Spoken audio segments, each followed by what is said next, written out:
And we're live. What's happening, everybody? You remember our buddy Steve Magnante, muscle car historian, writer of many books, builder of many cars, star of many TV shows? Well, a bunch of them. Yeah, it's great to be back. I'm just adjusting my camera because it feels like I'm on a listing ship. We're listing to starboard or port, whatever it is. I know port is LEFT, starboard is RIGHT. I did it again. Anyway, here we go. I think we're better. I don't want to give anybody the Blair Witch. Oh, well. So who do we got here? We got our regulars in here yet? Mopar Man 78, Charles Manson. That's not the Charles Manson, right? Charles Manson. He was my favorite psycho, man. For years, I never missed his parole hearings. Yes, yeah. You remember that? I remember that. Yeah, I remember he had the swastika on his forehead. Ooh, bad PR. You know what I mean? It was a nice touch. Yeah, maybe changing a Rubik's cube or something. I don't know. Olive, Steve Fistori, Eugene Bryant, Wild. What's happening? Bryce Regal, Kevin. So, Steve, I think we're going to talk about muscle car trivia, just the generic world of muscle cars, which is what you specialize in. That's your thing, right? It is my thing. Yeah. Well, it's funny. I'm just sorry about that, folks. All right. Yeah. I'm getting ready for Barrett Jackson. Of course, that's next Thursday, Friday, Saturday it'll be on the FYI channel on Thursday and Friday, and of course the History channel on Saturday. And one thing about Barrett Jackson is it is my 16th year, but if that's not muscle car trivia, I don't know what is. Now the crazy thing is, in the course of an hour, we might cover as many things as a 1925 Rickenbacker, a 70 Hemi Cuda clone, a Porsche 911 SC, and Rolls-Royce Corniche. Why not? But all that stuff rolled into one, so it's kind of a crazy thing. And our job on the show, me and Mike Joy, is to discuss the vehicles for about 2 or 3, maybe 4 minutes before they go sold, and we move on to the next vehicle. So it's a head twisting experience to do that. But it's my 16th year. But so this week, the week before, by the way, always I spend making notes like this thing right here. This is my notepad. This is for the Saturday show, Barrett Jackson Saturday. We're doing lots 625 through 800. Right there. So what I do is I make notes, handwritten notes on every single car that's going to cross the block, just because, and it soaks in after a while. But yeah, the trivia of cars. And also, I did a book a while back, 2001 Muscle Car Facts. And if anybody listens to my podcast, the Steve Max Muscle Car Show podcast with my buddy Chris Roberts, who's just tuck in here, Chris, if you would pop in. Yeah, my buddy Chris Roberts is right here. You have to pop in. But yeah, Chris is, here's Chris. Hey, Chris, what's up? What's up, man? Yeah, Chris is a good guy. But we do the podcast, and basically I read from my 1001 Muscle Car Facts book, and between them I discuss why a fact was chosen or whatever it might be. So yeah, and I think your name pops up in there, Tony, once or twice in the Muscle Car Facts book, because your history with the magazines, super street cars and all of that stuff. But anyway, yeah, Muscle Car Trivia is what we do. Well, tell us about this podcast for people who aren't familiar with it. Yeah, sure. Well, last October, Chris and I decided if Joe Rogan can have a podcast and have 8 trillion people watch every day or whatever it is, and I love this podcast, by the way, it's fantastic. And we thought, well, why don't I just, do one too? It's kind of a COVID thing as well, because, we're kind of bolted down, and Chris, his job is climbing telephone poles for his whole life. He's a lineman for the county, so to speak, Okay. But anyway, he had time off and I have time off. So we said, why don't we do a podcast? So in October, we started this thing, and we got about, I guess, 60,000 subscribers, something like that now, folks. It's free, so people sort of like just check in and we get a lot of people. It's a half-hour show, and I read about 15 or so facts from the book. And then people just tune in. We have 40 episodes up now, and every Monday and Wednesday we launch a new one. So truck drivers, people driving, people working in a garage, like to tune in and just hear a stream of trivia from the book, and so that's kind of what the show is. So Tom Muse is one of our regulars. He does a small channel himself, very like detailed oriented, facts and theories and so on and so forth. He's like the whiteboard expert. He says he has a good question here. I got to go back to this. Howdy, Steve. How many cars or parts have you found that you can't find history on? Wow. That's a good one. Yeah. A few times, I'll say, two things come to mind. I mean, we're in the Junkyard one time doing Roadkill's Junkyard Gold, which, by the way, there are 31 episodes of that. You can see them on Roadkill on demand. And on Friday nights, I think they run the reruns. But we were in Idaho, and there was a Durant motor car. And of course, we know that Billy Durant was, of course, the head of General Motors. He created General Motors, and he was voted out by the management twice, 2 hostile takeovers. Then Billy Durant, he eventually spent his last days running a string of bowling alleys in Michigan, I guess. Of all things, right? Yeah, but we found a Durant, a 1923, I think it was Durant, and I was trying to get information. I could find it, but that was a real twisty of a car right there. And there was a thing called the Star, which after Durant was voted out for the second time, he says, I'm going to try this again. So instead of Michigan, he went to California, perhaps to beat, who knows, some kind of laws with the IRS, or who knows, whatever it was. And the Star was another vehicle. It was a Durant creature, which, those are two things that were puzzlers when I found them in the junkyard. We actually found them in the junkyard. And I think we did a Roadkill moment on the Durant. It didn't make the episode because there wasn't enough left of it. It was just a firewall and a radiator shell. It was junk. But another thing. What would that car be similar to? Because I've never seen one. Yeah, like a Model T, like back in, the first days. I mean, the crazy thing is, today and, in the 60s, 70s, we had Packards, Torino, Cobra Jets, Roadrunners, and things look different. But in the first, 15 or 20 years of the automobile, they all kind of look the same. Think of Model T, there's crazy artillery wheels and stuff, but they had major differences. Largely, there would be differences in the transmission type, direct drive, chain drive, internal or external brakes. So they were similar to look at, but lots of little details. This is way before they started doing styling, but the Durant was one of those early weird cars, It's funny how we've gone full circle with cars, because you're right. If you go back to, let's say, the 19-teens, 1920s, they're generic. It's just like one has a slightly, a slight more curve to the grill shell than the other. And, other than that, and you come to today where the silhouette of everything is almost identical, except that this window's curved a little bit more than that window. And it's like that in between where there's really styling in the 1840s, late 1930s until until the 2000s, and until around 2000. I think the Ford Taurus was really the beginning of the end. Yeah. Of styling. It was like that was just a whoop. Yeah. And everything kind of followed that.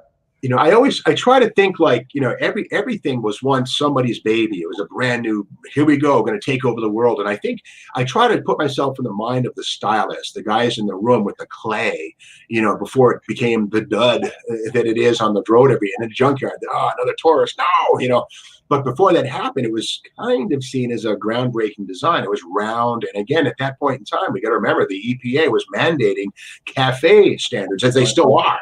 And so cars had to get specific MPG, miles per gallon, and fuel efficiency. They had to make them really aerodynamic, so nothing could grab the air. So they became jelly beans, So it must have been pretty cutting edge in its day. But I think a lot of those guys don't consider the ramifications of what they do with the trauma and the boring stuff that they flood the roads with as a result when that idea takes off and the entire industry plays follow the leader and all these jelly beans hit the road. But it's just one of those things. But the engineers at the first said, we get a great idea, let's try this out.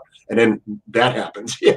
I saw a meme recently, maybe a week or two ago, I believe it was on Facebook, and it had the silhouette of all of the current crossovers. Right. Which is the big thing now. Yeah. And, and it was like, Ford, Honda, BMW, blah, blah, blah, blah, blah, right on down the line. And they were identical. Like you couldn't tell the difference between them. The thing that's tough about that, my stepmother has a RAV4, a Toyota. I think it's a Toyota. I don't even know anymore. Just whatever. It's a thing. But the crazy part is that every single one of these cars has its own transmission, suspension control arms, brakes in some cases. They're all different, but they're the same. And I won't say, wow, what a waste of technology and what a waste of man hours in designing all this stuff. But it's our system. We create these things, competing marketplace stuff. But it is crazy how these things kind of all do the same thing, but they're so radically different. Of course, there's nothing, Roadrunner and a Chevelle are radically different creatures, but yet, but that's what it is when you have GM fighting Chrysler. You gotta make your own stuff, but make it similar and popular. And it is funny though, the crossovers to me are kind of, I get it, they're smaller SUVs, but they're getting bigger and bigger to where a crossover today is as big as a Bronco or a Blazer was in 1979, but anyway. That is one of my favorite muscle. I've never owned one, one of my favorite muscle cars of all time, 66D Dart. So Yeah. SR Mopar wants to know what happened to your 66 273D Dart. Yeah. And Okay. for people who don't know the car, why don't you explain what that is? Yeah, sure. Well, I will say it might be a little confusion here. 66 was indeed the year that Dodge built a bunch of Dodge darts with 273s, a Holly 4-barrel, headers. I think it was not Doug's, but I forget. Somebody made headers for them. And they had 8 3/4, and they were built for Super Stock D, or sorry, not Super, D Stock. Big difference. They were built for D Stock drag racing. They're called D darts. I think something like 50 or 60. They actually had I think a WO. Yeah, not just for Hemis, So with that said, the 66 D Dart thing was very real. I never had a D Dart. Now we sometimes confuse that with the 273 Hypo, which of course is the 273 235, and that's a small lifter 4-barrel. So I never had a D Dart. I wish I did, but yes, I've had a few 65 273 4-barrel Dodge Darts, including a 67 E-Code, which is kind of a weird thing. But anyway, that was the big single exhaust with a resonator, solid. Which is the best sounding muscle car exhaust of all time. Raspy sons of guns, yeah. Right? Like Formula S Barracuda 65 and 6 would be the ideal. And as you know, the first ones of those things only had the resonator. There was no under-seat muffler on those cars. And that was kind of cool. And they were so loud, I guess, they had to have the 2 mufflers finally. See, a lot of people don't know, on the early A-bodies, 1966 and earlier, there was no room for a dual exhaust on those cars. In fact, on the torsion bar cross member, there's like 1 notch in there for the pipe to go through. That's right, yeah. So all of those cars, high performance, low performance, slant-six, any of them, they all had a single exhaust. But the high performance, the Commando 273s, yeah, there you go, had a big diameter single. I think it was 2 3/4 inch. It was 2.5 inch, 2.5. Yeah, it was big. Giant resonator. There was no muffler in there. It went straight from the Y pipe to this giant resonator and this big oval stainless steel. Yeah. I mean, it is absolutely. You want to talk about like the snarliest, just most perfect. They make music. Those things. Yeah. The D Dart had a race. They came with a Racer Brown cam. It came with a. I'm trying to think who made the headers. It wasn't Doug. Yeah. It was. It will come to me. An awesome. That was the only A-body, the only early A-body that had an 8 3/4. Yeah, that's right. And I think there was also a Kreger mag called the Charger 273 mag, which may or may not have been part of those. Now, the thing is, sometimes car magazines will create the truth when in fact they were maybe showing a show pony car dolled up with stuff. But Carcraft magazine had, I think, the Roadrunners or something like that, not the Plymouth Roadrunner, but the Roadrunners Car Club of Southern California. Right. They gave him a D-Dart to mess with, and they had him drive it. So quite often Carcraft would actually have a car club test the new fill in the blank. And indeed, there was a D-Dart that Carcraft tested with these guys, and they had those Kreger, it said 273 Charger on the center cap of a Kreger mag made for small bolt A-bodies. I've never seen one in person, but I've seen the pictures of that. Yeah, but interesting. That might have just been a set that they whipped up for promotional reasons to stick on that car. Yes, yeah, you never know, because again, California, Carcraft, Peterson, advertising, sell some ideas, and if it takes off in the article, we'll bring it to production. If nobody says anything, we'll just let it be a one-off. Yeah, that stuff happens a lot. But to go back to things I couldn't research or had trouble with, when I was at Hot Rod, I did a lot of stuff with slant-six engines just because it was different, and why not? It wasn't a small block Chevy, right? I don't know if you've been following my channel, but I've got slant-six stuff up the wazoo right now, and I'm in my glory. Yeah. I mean, they're a great little engine. I mean, if you want to make power and get a 360, just do a 360. Right. You don't do a slant-six because you want to make power. Yeah. You do a slant-six because it's hard to make power. Yeah, and if you have some fun, they're kind of cool. I over and over, I bring my Hyperpack car to in California, open a hood, and people come running to it and ignore the Hemi Cuda next door. So they're cool. Yeah.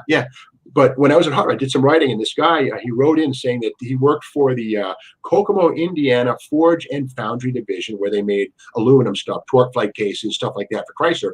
And the former plant manager had some things that when he died, that was sold at his yard sale, including 2 aluminum slant-six cylinder heads, not blocks, heads. So these were like, wait, hold on. Now, the aluminum block, of course, we know, I think 61 and 2, about 5,000 were made. And 50,000. Yeah, 50,000. Yes, you're right. Yes.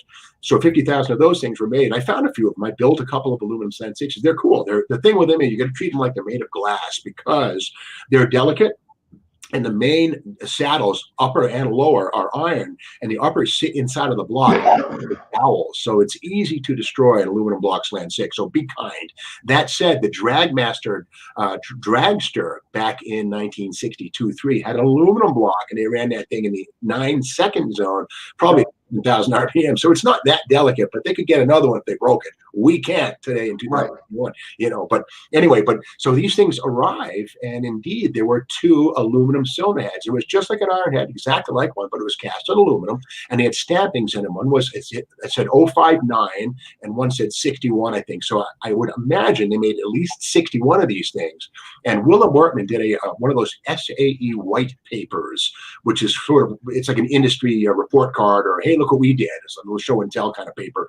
And in that, he described that the slant-six was initially meant to be done in aluminum from day one, and that they had trouble with the die casting process, and that scrappage and expense led to Plan B, which was always in the running, the iron version. So the aluminum thing was supposed to be the norm, and it wasn't. But they also played with aluminum heads. And indeed, I found 2 of them, and they were real. One of them I gave to Doug Dutra, who was a slant-six guru guy. So someday maybe he will bring it to production. He was talking about cloning it and making slant-six heads for the world. He'd sell 40 of them, you know what I mean? But all the same, he maybe more. I don't know. Hopefully, Well, I have a backdoor connection with one of the major manufacturers, and one of the guys that works in engineering is a slant-six freak. Nice. And they may or may not be working on an aluminum slant-six head.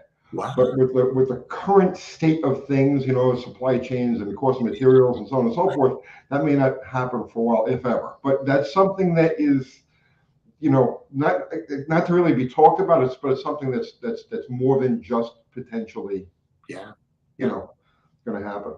That's cool. Somebody said the D-Dart had Doug's headers on it. Doug, that's I guess, I think the cam was a camshaft. I think it was, right? So Doug, Christ had a thing with Racer Brown back then. Yeah, Racer. Okay, yeah, it was kind of a weird little engine, but yeah. But and there was one at Barrett Jackson, believe it or not. There was a 66 hardtop, not a sedan.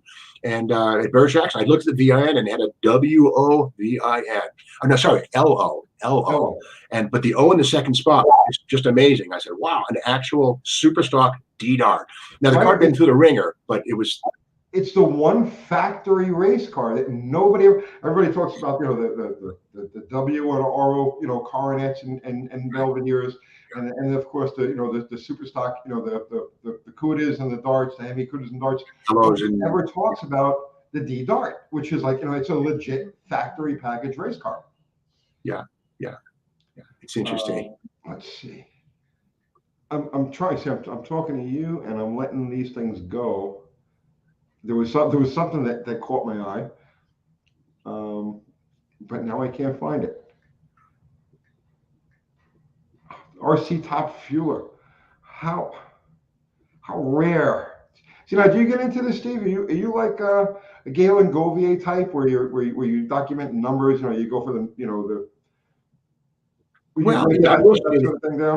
if somebody asks me how rare is my car, well, I'll go to something like this. In my head, I don't know. Like Galen Govier, I think, has some factory documents or something like that. But as far as how rare is my 67 Barracuda 3D3 4-speed notchback, I would say very, very rare. I have never seen anything like. I've never seen I've never seen a big block notch. Huh. I'm trying to think here. I think I might have seen one or two. They're pretty darn uncommon. Most people got the fastback or occasionally a convertible. But the notch, I don't know. But if it has a VIN that tells you the story, I think you should have an H, I think, right? Your 5th spot. on 67, I think it was H with the 383.4 high performance, I think it was. Anyway, but look, if the VIN is what it is, then it is what it is, I would say, you know. Yeah, I've never, I don't believe I've ever seen, I know they made them, but I don't believe I've ever seen a big block notch. Yeah. And definitely not a 4-speed big block notch. That's an oddball combination. That's a cool car. Yeah, it is. It is. Let's see. AMCs. I know you and I both like AMCs, right? Yeah. Trash Metal Fun Rest. I know this place down the street with 3 AMCs fresh off the trip. Javelin, Ambassador, and Gremlin. Yeah. Well, you know, I always say what year, you know, when we're talking Javelins, they started out in 68 or 68, I guess it was. Javelin came out. And of course the AMX off of that. So it's a cool car. If it's a 72 or 3, those kind of weird ones with the big fenders. If it's a 401, I care. And the Ambassador, well, they can be pretty cool. Make it a 401. The Gremlin, any V8 Gremlin is a really cool piece. And as you probably know, the engine cross member in a V8 Gremlin is worth like $1,000 to somebody who wants. I know that. Yeah, they're kind of a thing where if somebody has a Rambler American or whatever, a little 232 car, put a V8 in that thing, get a V8 Gremlin cross member. But I almost say leave the V8 Gremlin alone because they're pretty cool as it is, you know. And make mine a 70 Gremlin X 304 4-speed. They made them, or 3-speed. 3-speed, I think it was, no 4 speeds. But anyway. I see. Still brings up one. I've talked about this before. And okay, didn't Mr. Norm do the big block swap before Mopar? I think the word on that is yes. Yeah. Now here's the thing. Now, if you know, Mr. Norm, rest in peace and stuff, you know, they're very good at self-promotion, and that's what you do. That's how you sell the sizzle. You know what I'm saying? You know, that's what you do. That's what got to be who he was. I mean, back in, you know, 65, I'm sure that Chrysler wasn't too happy when he was doing those street wedge, you know, dual quad Mr. Norm 65 cars, you know, putting dual quads on them and calling them this, you know, the Mr. Norm's special. I think Carlight tested one of those things, a 65 wedge, non-max Coronet. Kind of cool, you know. But anyway, with that said, you know, I know that they definitely were some of the first, but, you know, sometimes I'll read where Mr. Norms will claim that he was the one who made the engine fit. But, you know, Chrysler in 67, they made the A-body wider for a reason. Right, exactly. They knew the 383 was coming. So it's, you know, he didn't tell them to do it, but he beat them to it maybe because he could, because he was so good. Mr. Norm may have been a little too good at self-promotion. Okay. Because when they redesigned the 66 or the 67, the A-body for 67, they redesigned it specifically to fit the 383 in it. Right. So what they did was they widened the frame rails, same frame rails from 63 to 76, so the same front frame rails. And actually from 60 to 61 through 66, same front frame rails. They widened the frame rails 2 inches, and they moved the motor back 2 inches. They moved the firewall back, moved everything back 2 inches to accommodate the 383. So now, if the Mr. Norm had put a 383 in an early A-body, it wouldn't have really mattered because 67, they redesigned the whole car specifically to fit the big block. Yes. And so if Mr. Norm had done that, he would have had to have one of those cars before Chrysler designed it.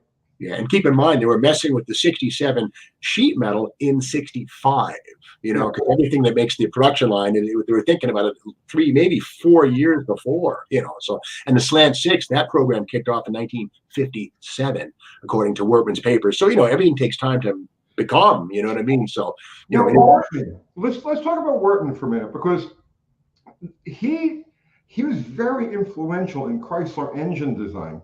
Yes. But I don't. You might know this. You may know more about this than I do. What did he have to do with the Buick V8? Well, you know, I don't know. The Buick V8. Now we're talking about the nailhead of 1950. No, post nailhead. Huh. Well, I know that in 1967, the Buick lightweight, you know, 350, 400, 430 came along. Before that, it was a nailhead engine. I don't think he had anything that I know of. You know, I think Workman was with Chrysler from 58. He was with the Chrysler Institute and stuff. So I don't know. And I think he's still alive, actually, out in California. In fact, over my shoulder, right here above me, that thing right there. There we go. Ta-da! Yeah, that is a Revell slant-six, and Wortman was sent by Chrysler out to Venice, California, to Revell to help them design that model, right? Really? That thing right there. Yeah. So I mean, that's the thing with Wortman, but from what I understand, he worked as a consultant when they were for Buick when they were designing the V8 that replaced the flathead, not the flathead, the nailhead. And that's the reason for the similarities between the Buick and the Chrysler. The front drive distributor, the distributor and oil pump relationship, the rocker shaft. So I don't know if there's anything to that, but that was how it was presented to me by somebody years ago, and I don't remember who it was. But it always stuck in my mind that Wortman was the link between the big block Chrysler and the post nailhead Buick. Huh. Well, I never heard that, but it could well be. And in fact, it's funny. I was just today. I was doing some research on a 409 powered Chevy for the Barrett-Jackson thing. I Googling around, and supposedly the Mark IV, the Chevy big block that we all know from 1965 up, the 396. There was a Mark II, of course, which was the ZL1. The Z11. Yeah, Z11. Thank you. That's right. It takes a team. But the Mark III, what's a Mark III? Well, supposedly, General Motors was considering purchasing Packard's V8 of 1955, 6, and 7, which was a 330, a 352, and a 374. And supposedly, that's what that Mark III thing was. I'm like, what? So if you Google big block Chevy, Wikipedia, you'll see it says Mark I, Mark II, Mark III. And the Mark III spot that somebody wrote that's been so far approved by the Wikipedia world was General Motors considering a Packard V8 purchase, which I can't imagine because that thing's massive and 5-inch. Yeah, I was thinking, I'm trying to picture the Packard V8 as you're talking about because that's one of the more obscure engines. And, and I'm going through like the cobwebs at the back of my mind. Packard V8, and I'm like, oh my god, that thing is over. Right over here, that thing right there. I think that's an engine. That's the Hemi by Testers right there. The next, that's the Packard Visible V8. That thing right there, the Renwall and Revell Visible V8. That is a Packard V8. If you look at it, the kit came out in '59, and if you look at it, it's very much like a Packard. It's kind of generic. It's only going to would it be very difficult to show that to the camera? Yeah, because it's that try to slash. Yeah, it's the engine underneath that weird thing that's sideways with Mickey Mouse next to it. Yeah, that puppy.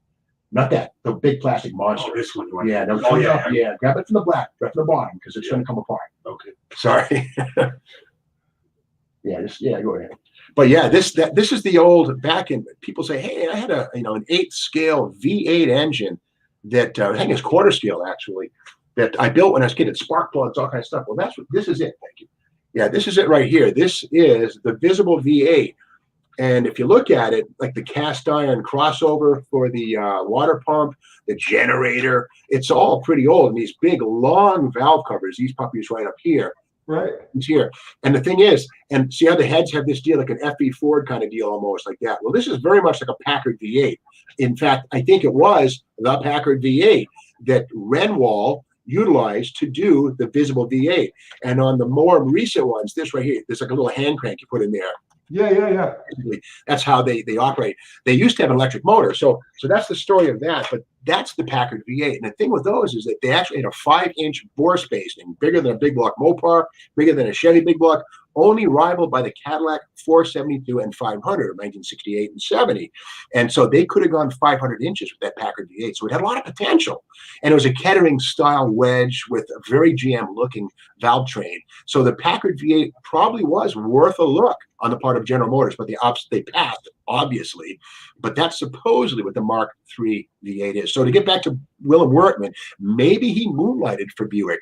I don't know. He's still alive. We should email him. I got his email actually. We should probably give him a call. But I got a couple of supers here. Take care of here. Alan Ellison, $10. Great history, great show. Thank you, Alan.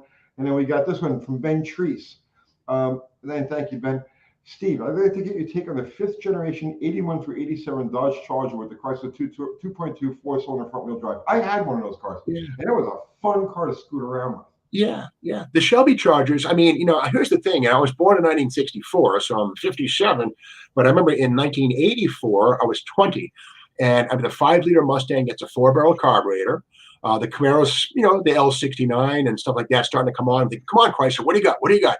And they'd just gone all front-wheel drive with Iacocca. And, of course, it brought them back from the dead. But I'm thinking, come on, do something wheel drive, please, please, please. Because I couldn't take the front-wheel drive seriously. Because to me, front-wheel drive meant Honda Civic, Volkswagen Rabbit. I couldn't take it seriously, period. And Dave Freiberger, my boss at Hot Rod, say it's wrong wheel drive because it's true. You unload if you jump on the gas. But with that said, they got a lot done with a little 121 cubic inch four banger.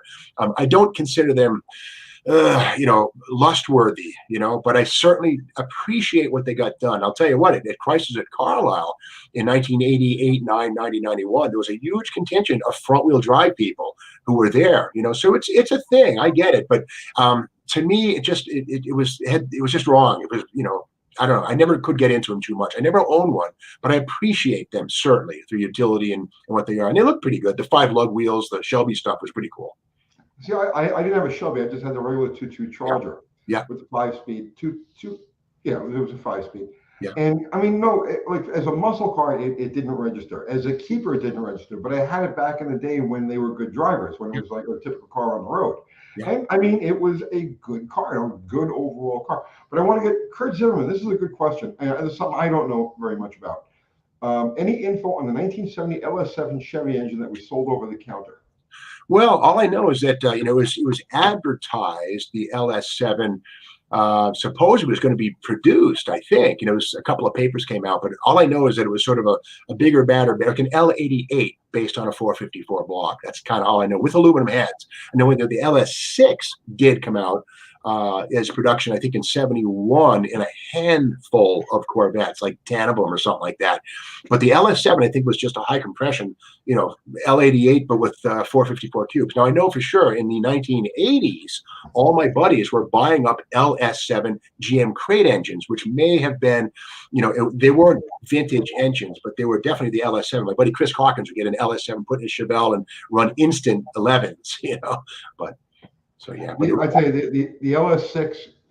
Again, I'm a Mopar guy, right? So you're not supposed to say things like this as a Mopar guy, but the LS6 is like probably the most beautiful, well thought out, muscle car. Not factory race car, not special interest, niche car, but just generic overall muscle car. That and the Grand Sport, the 70 GS. Yeah, just two cars I look at, especially like the LS6. It's just like you just look at that thing and it's like, man, they could not make it. There's nothing in that package from bumper to bumper, from the bottom of the tires to the vinyl on the roof. There is nothing on that car they could have done better. Yeah, even like the M22 4-speed, the Rock Crusher in those things. No, M21 is 22. Larger gears and all that kind of stuff.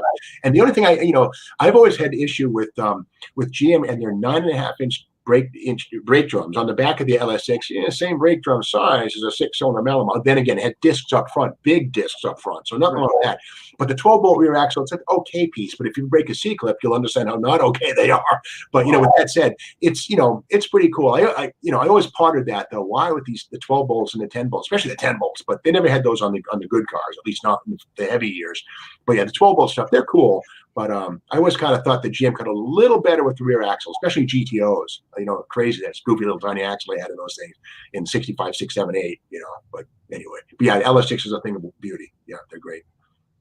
What's your personal favorite, Steve, from the era? If you had to pick one, people ask me that question all the time. If you had to pick one, what would it be? And that's like, ask me that question in an hour, I'll give you another answer. So I just avoid answering it all together. But do you have one? I think so. Yeah, I would have to say probably 1964 two-door Plymouth Savoy race Hemi A864, aluminum nose, aluminum doors, single exhaust, that goofy little crossflow muffler on those things. And now it still had the iron heads. The 65s got aluminum heads, but the 64 had the aluminum front end. The 65s had thin metal, but the 64, I would say a two-door post, bone stock. Now, I don't know if I want a 4-speed or not. I'd probably go for a push-button car, torque flight. Why not? So on that package, I would go an automatic too. The main differences between, so for people who don't know, the 864 was the 1964 Hemi package. A990 was the 1965 package. And the main difference was between the two was that the heads went from iron to aluminum in 65. And those are the K heads, which don't interchange. The different valve covers and stuff like that from the later 66 and up street Hemis. They had a magnesium. The 64 intake manifold was aluminum. 65 was magnesium. 64 was cast iron water pump, cast iron oil pump, and then aluminum water pump and oil pump for 65. They really revamped everything. But I'm with you. Like the A990 is the hotter package, but the A864 is the cooler package. Yeah, I love the fact they had aluminum fenders, man, and bumpers. Yeah. And it came with torque thrusts up front. And that's an amazing thing, a 15x4-inch torque thrust on the nose of those things, whereas the 65s had steel wheels, you know. So I'll take either one of those. But to me, the epitome of a muscle car is not a 65 tri-power GTO with air conditioning and power windows, but a 64 stripper, max wedge, or Hemi. That's what a muscle car was. But, you know, Chrysler, they to their credit, they oversold the engineering and they forgot the sizzle. You know, of course, John DeLorean and Jim Wagner show up with some popcorn and some sizzle, and you got this thing called the GTO, which is essentially a station wagon engine in a small car, which is cool. They want the torque. But if they really meant business, they would put a 421 in that thing, you know, with some Super Duty heads and some good stuff. But remember, of course, we have to remember that GM had to tie their own hands because in March of '63, they were facing antitrust legislation, serious business, because GM at that point had, I think, hang on a second, competitive market share, 1965. Yeah, GM had something like 60% of the market, that's how you invite antitrust legislation in a free market economy like ours. And they were a target.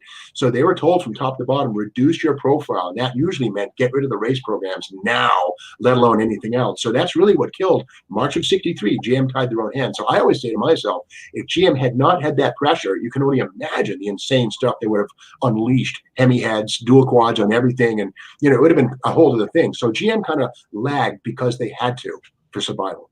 Well, it's kind of like if it wasn't for that ban, basically the factory experimental cars of that day would have been. It's almost like the factory experimental classes were to make up for General Motors anti-racing. Yes, that's right. I mean, like, okay, well, you can't do it that way, so you can't shine in super stock by doing it this way. So you know what? Here, just stick that motor in that body, and we'll give you a factory experimental. Knock yourself out. Well, you know, right before March of '63, is when things like the 421 Tempests happened, and the 421 Catalina. Those things happened, and when March '63 came along, that was the end. They still made some fenders and stuff. Beswick was telling me about Arnie Beswick, the famous Pontiac drag race, is still alive, which is wonderful. But you know. Yeah, and he was telling me about how March of '63, they still made a few things here and there, but the spigot was shut off. But before that, oh man, what was capable? And General Motors was very close to building Z11 Chevelles. In fact, Malcolm Durham and Dickie Harrell both made their own. They bought Z11 Impalas, stole the engine and put them into some of the very first '64 Impalas, Malibu Chevelles. And so you have like basically a 409 looking Z11 427 in a Chevelle. And these were hand-built things at first, but that would have certainly become a production line piece if GM hadn't cut their own hand, you know. So, I mean, yeah, it could have been crazy. And it was crazy, but, you know, it made Chrysler and Ford look a lot better because GM was not really playing that hard, you know. I want to talk about Pontiacs, but this is a good question. J. Russell Finch, Steve, what is the rarest and most prized item you own? Wow. Well, you know, it might well be, maybe some of the models that I built when I was a little kid. One thing I'll show right here. Like this thing right here, I built this. Oh, wow. I built this in 1977, so I would have been like 14 or 13. And in fact, on this one, at this point in time, Motor Trend had a story on the Ram Charger's car, and they showed a picture of that. Okay, so that's a long Ram. That's a long Ram. It's a 300J engine, and I didn't know that the Cross Ram came out in '62. I thought it was '63 and '4. So I built this incorrectly, but I got that right. The exhaust, I made that stuff out of plastic tubing.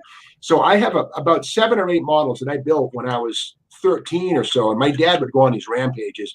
I'd come home, and I would know my report card got there before I did, because my model cars would be in the trash, right? And so if you saw too many C's and a few D's, I was not a very good student. It's been math and stuff like that. I wasn't so good. So he'd throw that stuff away. So these things survive. So I kind of treasure these because Dad didn't get them. So, I used to face the same trauma, man. It was terrible. Right. Yeah. My dad was an optical physicist. And I don't even know what that means. No, I do.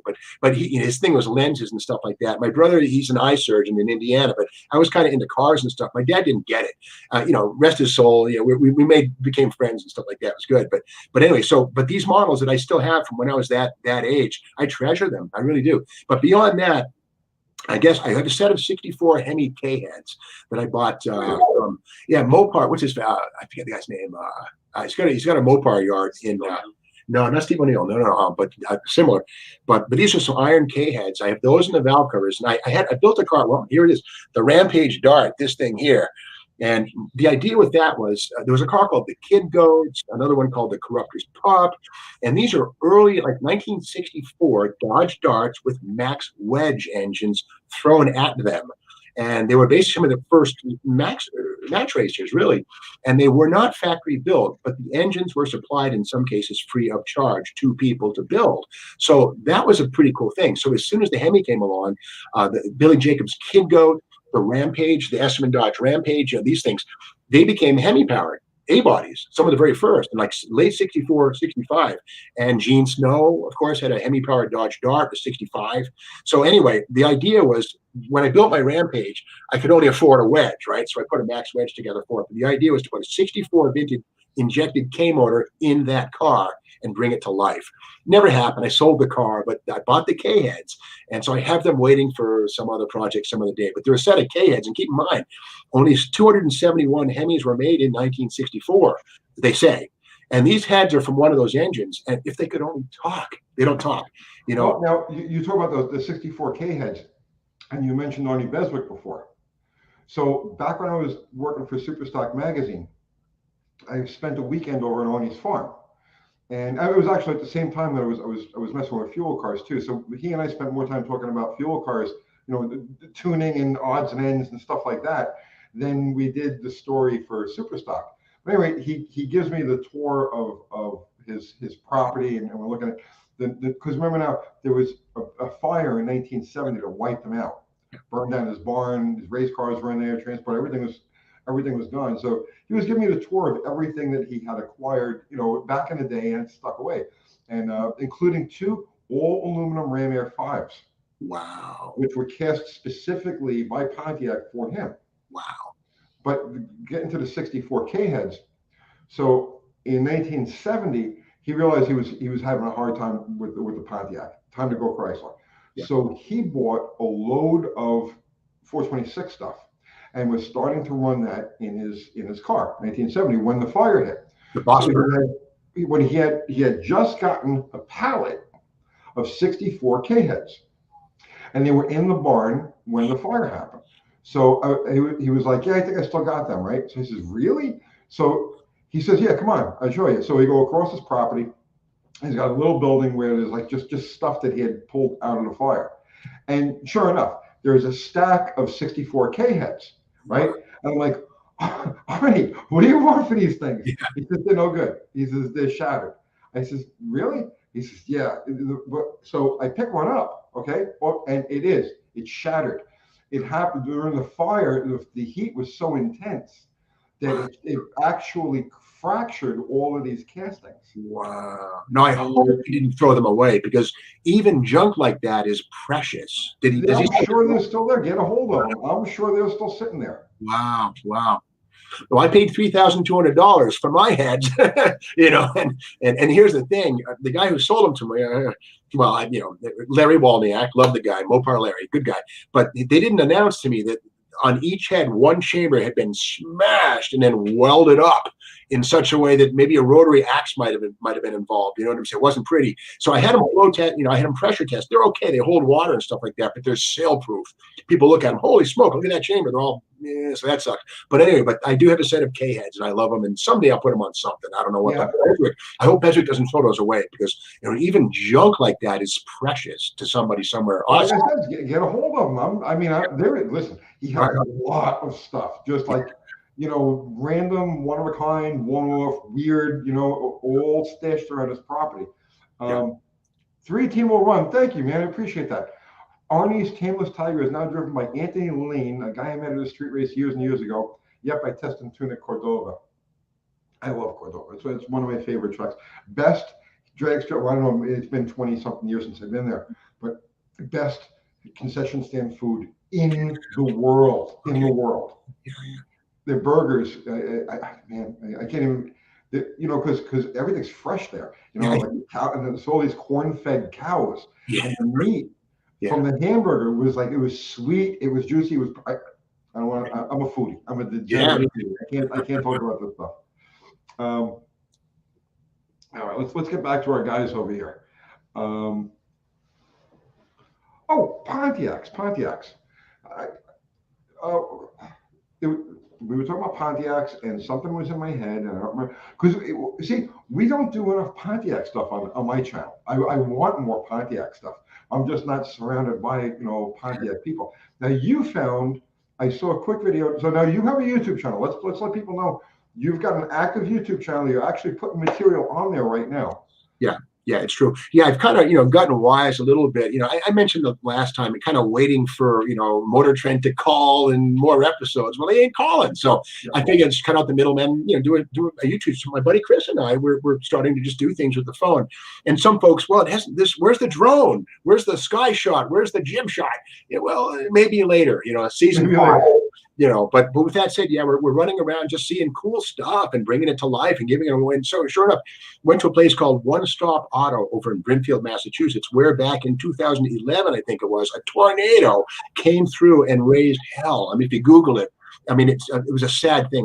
Some folks passed, but it wasn't. I think one lady died, but mostly it was property damage, horrible stuff. And so this one guy had a bunch of 63 Tempests. That was his thing, the owner of One Stop Auto.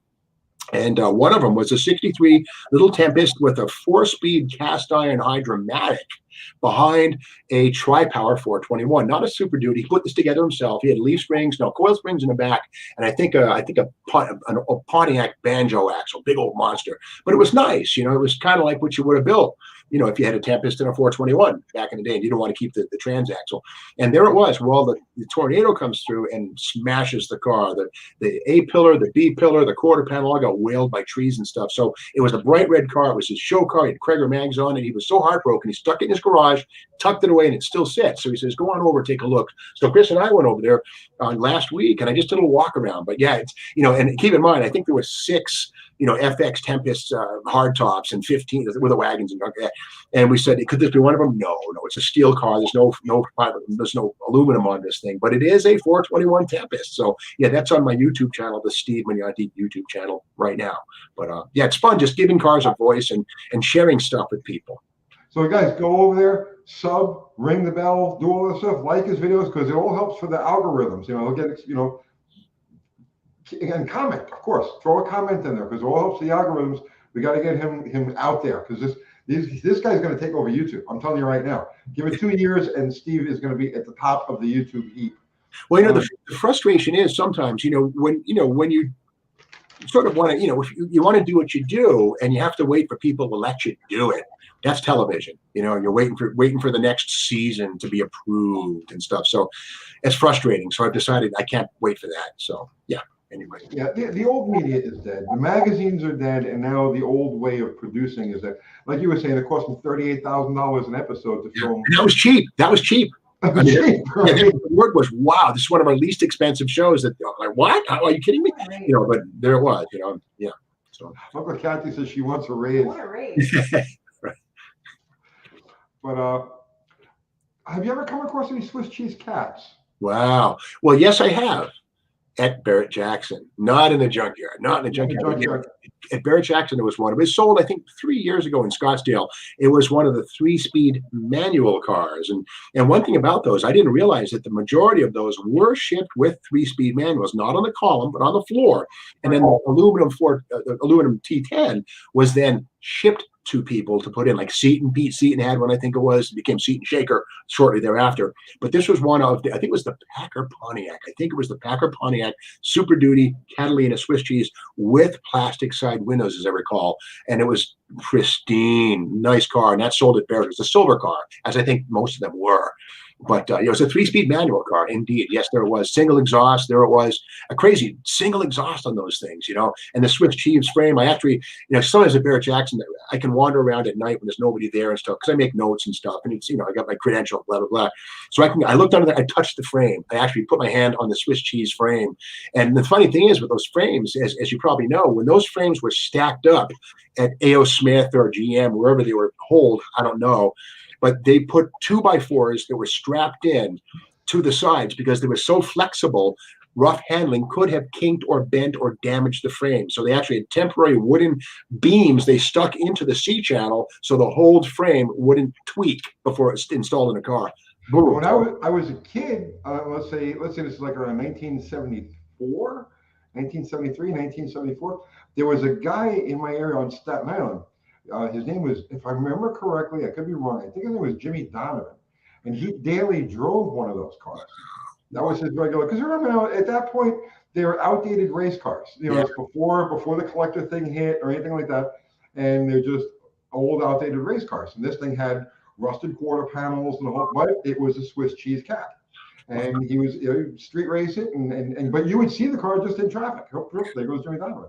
Did he have the Ford Super Duty hood scoop on it? Do you remember, or did he have that? Or I believe so. Yeah. And that Ford Super Duty hood scoop is actually a side scoop from a diesel. The cabin. I don't know the series. Yeah.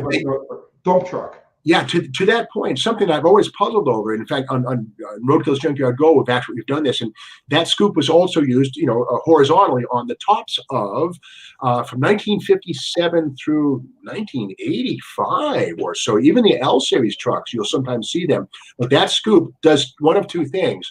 On the early trucks, it actually admits cool air, like on the 1962 or 3 Ford 1000 series gas truck with a 538 gas V8. There's actually a plenum on top of the air cleaner that meets to the bottom of the hood, and that thing emits cold air. So it really is a cold air scoop. Now, the downside is it's steel and they rust. Most of those I see in a junkyard are full of holes. But it is, to me, very strange that the Ford Super Duty and the Super Duty Ford was a gasoline engine program from about 1957. When the Lincoln V8 was too small for the job, they made monster V8 gas engines to compete with diesel engines. That was the whole thing. But the Super Duty program from Ford was not the Super Duty program from Pontiac, but how a Ford Super Duty part wound up on a Pontiac Super Duty car. You think the lawyers would have jumped in that somehow, but they didn't. It's weird. The universe works in strange ways like that. And it had a part number, a Pontiac part number. A Ford hood scoop had a Pontiac number.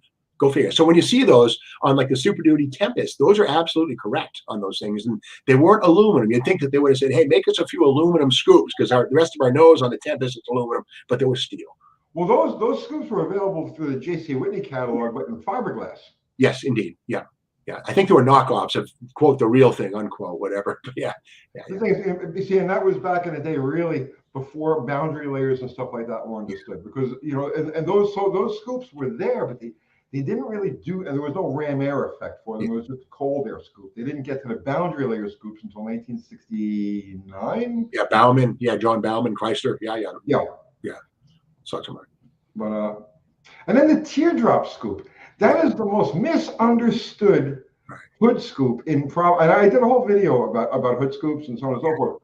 The teardrop is the most misunderstood scoop in the world of hot rods. Is it not? It's more of a vent and a clearance object, right? For the right. Because if you look at any car that had the teardrop scoop, it had the headlights were the air inlet. Right. And the teardrop was to let the air that came through the grill to escape over the top of the engine. Yeah. And also that massive aluminum box that those two ducts fed into was so tall you couldn't close a flat hood over it. Right. But also the reason it comes to my mind is because I just maybe a week or two saw one where a guy had installed one of those and was trying to use it as a regular scoop. And I tried to tell him, we're just having like a conversation. I was like, that's probably not helping you, Andy. He says, what do you mean? Well, it's actually creating a low pressure area over the top of the carburetors. If anything, it's Drawing sucking the air away from the engine instead of putting it in. Yeah, it's not close up to the windshield to take effect of that reverse effect that Smokey Yunick apparently discovered in '59 or whatever. Yeah. Yeah. And by the way, I see a Chicken Walker Ranch on the. Are you a Skinwalker Ranch enthusiast? That whole thing? That's kind of cool. Well, yeah, we have to see. You and I are going to do a show on weirdness at some point because I'm a weirdness aficionado, as are you, right? Well, Tic Tac video, dude. I mean, to me, that's an eye-opening and wonderful thing. You know, Tic Tac, not TikTok, but Tic Tac. The Air Force. Oh, yeah. Yeah. I mean, but no, the Skinwalker Ranch. What happened was Kathy had chickens for a while. Okay. So, it was just, this Chicken Walker, Skinwalker, Chicken Walker Ranch. Did you have get rid of them because she's allergic? She has an allergy to them. Okay. The chicken poop. It's actually I forget, histoplasmosis or something like that. But it's an allergy, to chicken poop. So but that's a takeoff on the Skinwalker Ranch. So $4.99. Thank you, sir. You guys are awesome. Did the Hillborn give the 4.6 Ford throttle response? Tony, thoughts on the Trophy-4 Pontiac?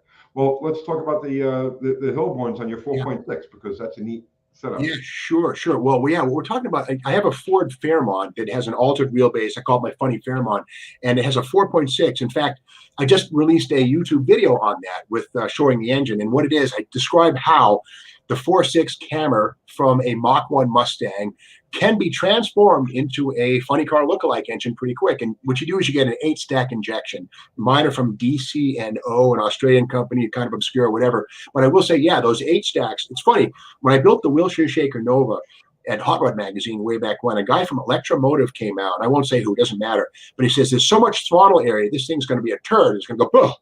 I said, wait a minute. How on earth did the guys in the 60s run with that much throttle area and not go whack, whack? So with that said, yes, the individual runner injection absolutely made the thing. It has fantastic throttle response. Nothing wrong with it. The only thing, of course, you have to make sure this is electronic fuel injection. So you're going to make sure the throttle position sensor and everything else is set up ready to rock. But yes, it has wonderful, great throttle response. Bang, bang. It's cool. Anything. How tall are your stacks? Mine are 12 inches. And a funny thing with that, I wanted to go 14, but Kinsler, they only make a 12-inch stack. And they've discontinued even those. The world, here's, shout out to manufacturers. The world needs like 2-foot-long ram tubes. There's nobody makes them. It's kind of weird. Not even Hillborn. Well, you can make them. That shouldn't be too difficult. Well, the spun aluminum end, that's the thing. You got to get that right, because otherwise, you can make the tubes. Yes, you can tape it up and stuff. But the spun ends, the bells are tough, You can't really make them. Well, they say you can, but I don't know. But with that said, the longer they are, as we all know, supposedly you get more torque and stuff. But I did do a story at Hot Rod. A fellow, Bill Shope, who was a Ram Charger, one of the first guys from 1956, 7, 8, and left before the cars started to happen. But I had him come out, and we took different Ram tube links on my 502 Chevy, and we found that the tuning effect was a cherry on top. It doesn't transform an engine. It does not transform the nature. But you take those stacks off and just have an open end 90 degree or nothing on the manifold, it will kill power. Because then what happens, without the bell mouth, all the air fights and the hole becomes smaller. And it actually was like 30 horsepower. Take the bells off and you'll lose power. But the length of the tube didn't seem to matter that much. It was a cherry on top, according to our tests on the dyno, 50 pulls, But, well, it also might be the type of fuel that you're using, because back in the you go to the Match Bash days, Chrysler was very adamant about the tuned length of their and they had different length for automatic cars as for the manual transmission cars. So I guess it depends on the engine, it depends on the type of cam, type of fuel that you're running, the weight of the car, all the different operating circumstances. So it may or may not make a dyno difference, but it could absolutely make a hit difference. You never know. And then those days of tight converters, anything to enhance torque was a good thing, Trophy-4 Pontiac or was that? Oh, the Trophy-4 Pontiac. Yeah. So people who don't know the Trophy-4, why don't you tell them what that was? Well, sure. I think, when the Pontiac Tempest came out, Pontiac says, well, we have a compact car. We need a compact car engine. Somebody says, well, why don't we take the 389 and use the right-hand bank? Yes, right-hand passenger side bank. And you have a 195, right? So they did. The downside was it was still made out of cast iron, so it wasn't light, but it was big, and they made plenty of power. But there was a few versions of that. One had a 1-barrel, and I don't know if they did a 2-barrel, but there's definitely some 4-barrel versions of that thing. And those were pretty cool. The word is that some of the 4-barrel versions use a 421 cylinder head with big ports. So if you ever see a 4-barrel Tempest with the head still on it, it might well be a 421 head, which might have bigger ports and valves. Don't know. It's not Super Duty, but it's 421. Now, the neat thing about those motors is that Mickey Thompson at the time had adopted those as his like go-to thing for a while. And he actually sectioned one down to 2-cylinder. Yeah, that's right. That's right. Yeah. Hot Rod Magazine, I think, did a whole bunch of stuff with Sir Mickey. And yeah, that's right. I think, Mickey, of course, he's been with every manufacturer, Ford, of course, and General Motors, Pontiac in the early days. And indeed, I think Pontiac was feeding him lots of stuff in 61 too, the Super Duty era, for him to set records and put it in the magazines. And he did a good job of it. Yeah. He went to Bonneville with some 4-bangers and 2-bangers and V8s. And in fact, the Challenger, those 4-engine cars, was all Pontiac stuff. Mickey Thompson, sure. And then Ford later on. He never got with Chrysler that much, as I recall, but whatever. No, but he adopted the Chrysler heads to the Pontiac and to the Ford. That's true. Yeah, right. We talked all about of those engines had similar bore spacing and similar bore spacing and similar head bolt pattern. Yeah. So yeah, the Hemi head, the Chrysler Hemi head, the early Chrysler Hemi, 331 through 392, is a close enough a companion to the Pontiac V8 and the FE. Yeah, so why not? Patty Bragg, one of our local friends over here, just sent a super chat. Thank you, Patty. Say hi to Mike for me. Dr. Romex, Mickey Thompson's Tempest 4 dragster. Yeah, well, he had the 4, and then I'm telling you, he cut it in half again. Excuse me, Pontiac cut it this way, and then Mickey Thompson cut it this way. And a 2-cylinder motor. He had a 271 blower, I think, on one of those things, a tiny blower. I remember seeing that too. Yeah. I saw a Mopar. Tony, Steve, which magazine was the most exciting to write for? Wow. I want to hear you, Tony, because I'll tell you this, right? I was born in 64, right? I wasn't writing for magazines until 1991. Chrysler Power in California, right? I moved out there. In 1989, I drove out to Hackensack, New Jersey, and I interviewed with Steve Schneider and D. Randy Riggs to maybe write for you guys, because I thought this Tony DeFeo guy is writing stuff. And, I did some street racing and, whatever. It was just dangerous things done very safely, very mildly, to be honest with you. But I'd go buy a copy of Super Street Cars or High Performance Cars, and it would be in the car with me because DeFeo's there doing a burnout on Wall Street in a Lincoln Mark 7 or 8, whatever, the little rear-wheel drive LSC car. And that's been cool. And like the 5-liter Mustangs doing burnouts and stuff. And it was just really cool. And street racing in Brooklyn. And that stuff fueled me. So you probably have some great stories to tell, more than I do. Oh, yeah, the question is, which was the most exciting to write for? D. Randy Riggs, I used to call him the Antichrist. And I meant it. I think he went on to edit a BMW magazine, I think, or something like that. So it was maybe more his speed. I don't know, right? Geez, he was a piece of work. Was he a killjoy? What was the problem with him? Was he kind of a killjoy? He didn't want to see any risky stuff in the magazine or anything fun? He was snooty. He was like a sports car guy, you know what I mean? And he looked down on, everything that we had been doing. I got that from him. I got you. So yeah, he did not like me. I was the black sheep of the CSK, world, because I'm always a black sheep. No, because I wasn't a writer. I was, I wrote because I had to, because I needed to do something to make money. How did you get? Here's the funny thing about this. Most people, the audience, me to you, thinks of you as somebody who was discovered and was famous. And, when I first read Al Kirschenbaum stuff in the 70s, and when I met, I said, hey, Al, what's it like? And I said, you've got to be a millionaire, right? And, what did I know about anything?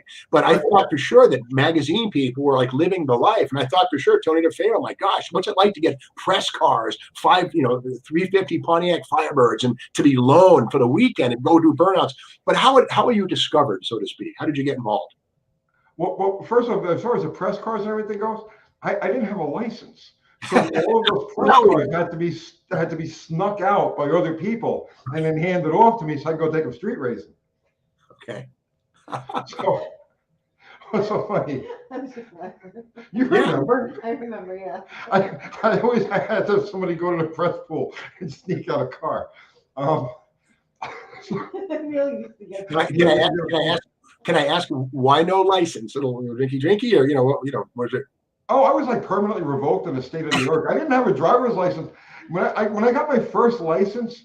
In New York, so you get your license when you're 17. So when I got my first license, instead of sending the actual license, they sent me a notice saying I had been revoked for unpaid tickets. Oh, okay. So I you had wouldn't even started, consider. I had started racking up tickets when I was like 16. Yeah, I imagine.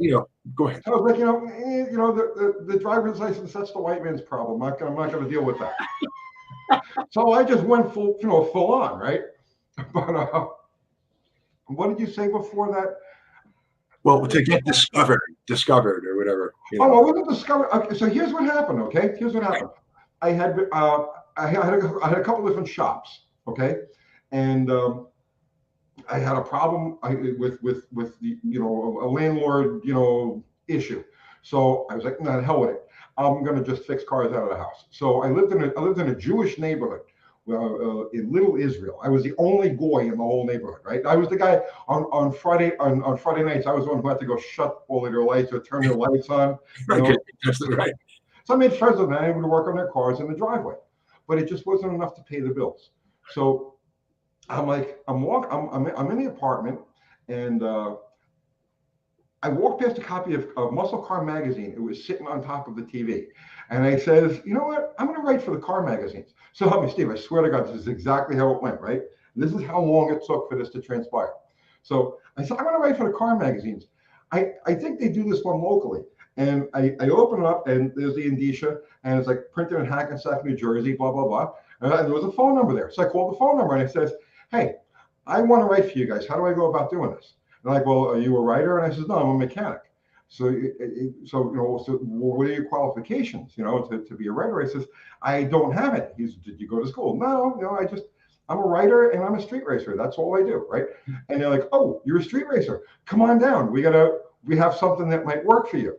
Okay. So I went there and they hired me on the spot as a technical editor. Now, was it Cliff Gromer, or who did you talk to? Steve Schneider? Cliff Gromer. Yeah, Gromer's a great guy. Well, in my experience, you and I have different experiences with Cliff. Yeah. Okay, all right. That's fair enough.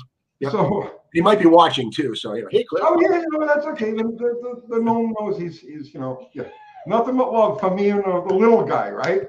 So make a long story short, I was a staff technical editor for like a month, okay? And it got to the point that I was rewriting like every story that came across because I know this is wrong, this shouldn't be said like this, blah blah blah. And I'd be crossing things out and writing it in on the You were quality control to make sure. Yeah, I said, you know what, this is like too much work for what they're paying me. I'm just going to write. So I started writing, and I became a staff writer, and I did that for like I don't know a couple of months. And I says, no, I can make more money freelancing. So I quit my job and went back to my desk and just started pounding stuff out. And I did so many stories. I was good for a full feature every single day, plus the little things. You know what I mean? Yeah. So I basically I was able to write my own check. So for 3 years, I had Steve by the throat. Yeah. I just kept banging material out. Steve Schneider, right? And that was my experience at CSK. Then Cars Illustrated. So the original question is, which magazine was the most exciting to write for? Cars Illustrated was over the top because Cars Illustrated was Steve Schneider's gift to me. So it was like, do muscle car, do Pontiac, do Vet, do these monster truck books, do these buyer's guides, right? And we'll keep Cars Illustrated alive because the magazine never sold. It didn't get any newsstand. Wow. So I got to the point now. I could buy it. I would buy it in Ware, Massachusetts on the newsstand. So you had distribution, I guess, right? Because that's where I'd find. I didn't subscribe. We had some distribution, but it wasn't good. It wasn't good. I forget what the print number was and what the sale number, but it was like a 14% sale, and you needed like 19 or 20% to actually break even. So it was a money loser. Huh. So we did a test issue of Muscle Mustangs and Fast Fords because at the time the Mustang thing, I had a Mustang, Neil had a Mustang, we were Mustangs all over the place. We did a test issue of Muscle Mustangs and Fast Fords. It took off like a rocket. Steve at that point substituted Cars Illustrated for Muscle Mustangs and Fast Fords. And I was like, screw you, I'm leaving. So with that, the same day he told me he was making this decision, I went across the river into Manhattan. I went to Harris and I says, I want to do magazines for you.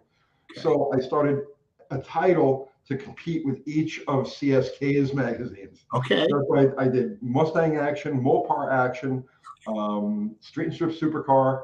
I don't remember. I did a few of them, you know, all at once. And it was a mutiny. All of the CSK staff came with me, or it was kind of like a Top Gear thing, like where, you know, when Jeremy Clarkson got fired and you know, Richard Hammond and James May followed him, it was the same thing with me. I quit.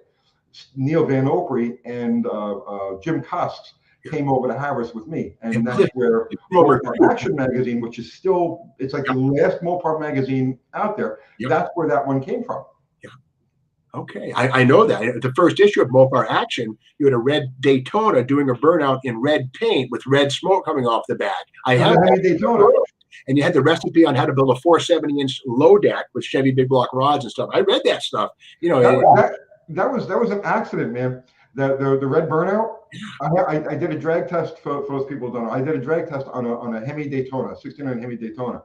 So we shot it in Englishtown, and they had just like that morning painted the red on the ground. Yeah. Right. Around the tree. Yeah, around the tree. Yeah. So that was the place where there was the best light. So Gromer says, do the burnout here, right? So I backed the car up, and I didn't realize that the back tire was sitting in the red paint. Right. And I slammed it, and we got red smoke out of it, and that was that. Yeah, purely by accident. That's a strange chemical reaction. I thought it was Photoshop, but it didn't. We didn't have Photoshop then. It was. That was the real thing.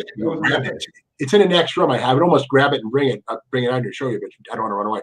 But that's good stuff. So yeah. So I mean, your stuff was to me. I mean, you were the sparking. Jim Koss was cool. D. Randy Riggs, and while he was there, was okay and stuff like that. But the gonzo journalism thing of DeFeo was something that really drew me into writing. Really. So hey, before we move forward, today is September 11th, right? And I try not to. I don't want to deal with that, right? But you brought up the Wall Street burnout. Oh yeah. So we did a drag test on a Lincoln, an LSC. LSC. Yeah. So we needed a burnout shot, and the name of the story is Wall Street Whaler. Right. So Gromer and I go down to Wall Street. This is like Monday morning, okay? And it's like the sun had just come up. It was before the traffic started to come in. And the way we positioned the car, we were looking for the right background. And right off the corner of Wall and Broadway, if you got to the right angle, you could get the car and the Twin Towers in the shot. Yeah. And so if you have that magazine with the Wall Street Whaler story in it, there was that lead shot of me doing a burnout on Wall Street with the Twin Towers in the background, and it's one of the most picturesque shots I think that I was involved with through the course of my. Yeah, I don't want to get up for 20 seconds, but I have that in the next room. Should I get up for 20 seconds or let it go for now? Oh, sure, you can get it. Yeah, I'd like to see it. I haven't seen it. All right, I'll be back. Okay, count to 25. I'll be right back. Okay. I'll deal with these guys for a minute. I would almost say Chris, because yeah, right. I'll get in there. Yeah. I have a $5 super chat from the Kickendell. Oh, geez. Kathy, why didn't you let me know? I'm sorry, you were talking. I'm looking for, there he is, the Kickendell. Hey, man, what's happening, brother? Thank you. Keep the good stuff coming, guys. Love the UTG Steve combo feed. Right? He and I are twin sons of different mothers. It's a, I'm even wearing my Steve Magnante glasses, just in honor of him. I don't know. We didn't get to that. I was too busy talking about mine. Right. Okay. Now here's the thing, Tony. I'm back. Right. And these are all of my DeFeo magazines. Right. Oh, Jesus. Okay. He's got a DeFeo collection. It's in one of these. Right. So let me look. I have a library. Oh my God. Yeah, I'm a historian. I mean, I collect this stuff. But we have the Z28. And here's our friend, of course, Mr. Schneider. Yeah. Publishing. And then, yeah. Trying to think. A lot of my viewers, a lot of this channel's viewers don't realize that I was a magazine guy for years, and I wrote for all of these different. And this kind of stuff right here, this is what really I thought was amazing. You know, street racing, the Monte Carlo Aero Coupe, and you're probably in that car right there, right? Yeah, I'm driving that one. Yeah. Yeah. I mean, that was the stuff right there. Now, when I got to, here's my thing. When I got to Hot Rod Magazine, I moved from Massachusetts, where I grew up. I was born in New York City, actually, and when I was, I think, a year or two old, we lived in Washington Heights. Okay. And my dad grew up in New York City, and you know, my grandfather was an accordionist for NBC and stuff. Yeah, yeah, you know, but my dad says, I don't want the kids to grow up, me and my brother Dave, in the city. So we moved to Massachusetts in 1967. So I'm 3 years old. I didn't get out much in New York City, but anyway, grew up in Massachusetts. But went to school in Worcester, Mass. in 1999. 1991. I moved to California because there was nothing going on here. So anyway, long story short, I worked for Chrysler Power Magazine for about 4 years. Had a lot of, well, Roland Osborne, he's deceased now, but had smacked head with him a lot. He wanted the magazine to be kind of religious, which is fine. But to me, it's kind of a thing. Magazines and cars are great, but they're not always the same, you know? So it was kind of weird. We had a lot of headbutting. So I did some freelance for Cliff Romer, Mopar Action, of all things. And also some of the Popular Mechanics New Car Buyer's Guide and stuff like that. I do things for him. So, you know, so I got to Hot Rod Magazine by way of Steve Collison, who, of course, was at Drag Racing Monthly, Superstock Magazine. And he saw some of the stuff I did for Cliff, and that led to some things for Collison, which led to Ro McGonigal seeing my writing, and I go to Hot Rod. So when I went to Hot Rod, I brought with me kind of a street racer vibe, you know, because I did a fair amount of that here, and a little bit of like the DeFeo-esque thing, really. And we tried to, you know, Hot Rod was a little bit moribund when I got there. It had been all about 350 Camaros for an awful long time. And Ro McGonigal had been there for a year and a half. And the word was, you know, bring the magazine back to the hot rod, or make it more, you know, down and real. So that was my task. But it was an interesting job. I was happy to be there. I was there from, well, August 19th, 1997 through January 20th, 2004. 7 issues. At the same time that you got there in August 97, McGonigal was going to set me up as an East Coast editor. Yes. He was going to set up an office, you know, close to my house. Yeah. I just didn't want to get involved. You know what I mean? It was just like, it was too restrictive. And like you said, I was more like the gonzo kind of guy. I didn't want to deal with the formulaic, you know, the deadline. And, you know, I just, when I'm done with the story, I hand it in to you, and then you run it. You know what I mean? Okay, Tony, here's the thing, right? I don't remember exactly what issue. If you know, if you see the cover, can you tell me if the Burnout on Wall Street's in it? Show me the covers of Cars Illustrated. Okay. No, okay. No, not. It's definitely, it's in Cars Illustrated. Okay, Cars Illustrated. Okay. Yeah. No, not that one. Okay. I guess this is probably not here. Hot Street and Strip. No, not one. Not that one. This is because I'm looking at all of these magazines I've done. Wait, is that one? That's my Mustang, by the way. That thing was the first Mustang in the 13. See that? Feel the vibrations. I put notes on these things, right? Okay, but it's not that one. It's not that one. Just feel the vibration. In other words, these are timeless writings. So anyway. Oh, I appreciate that, man. You have no idea how good that is. First issue right here. It's not that one. Okay. Okay, here's that, which is nothing. No, not that. Street and Strip, no. No. God, you've got every single magazine I ever wrote for there. Right. Okay, if nothing else. No, it's not that one. Okay. Let the viewers understand some of your stuff. And here it is, right here, a parade of Tony's timeless writing. The GNX. Timeless writing. There it is. Keep going. Okay, keep going. All right. No. Oh, Levi Holmes. He's an old friend of mine. Levi Holmes? Yeah, the Monte Carlo. And then there's this. That was a great issue. That was the first turbo car in the 13s. I ran a 1385 with that. Is this it? It might be that one. Kathy said it might be that one. Okay, all right. Chris, can you brand new Lincoln? Just pull out like this, Chris.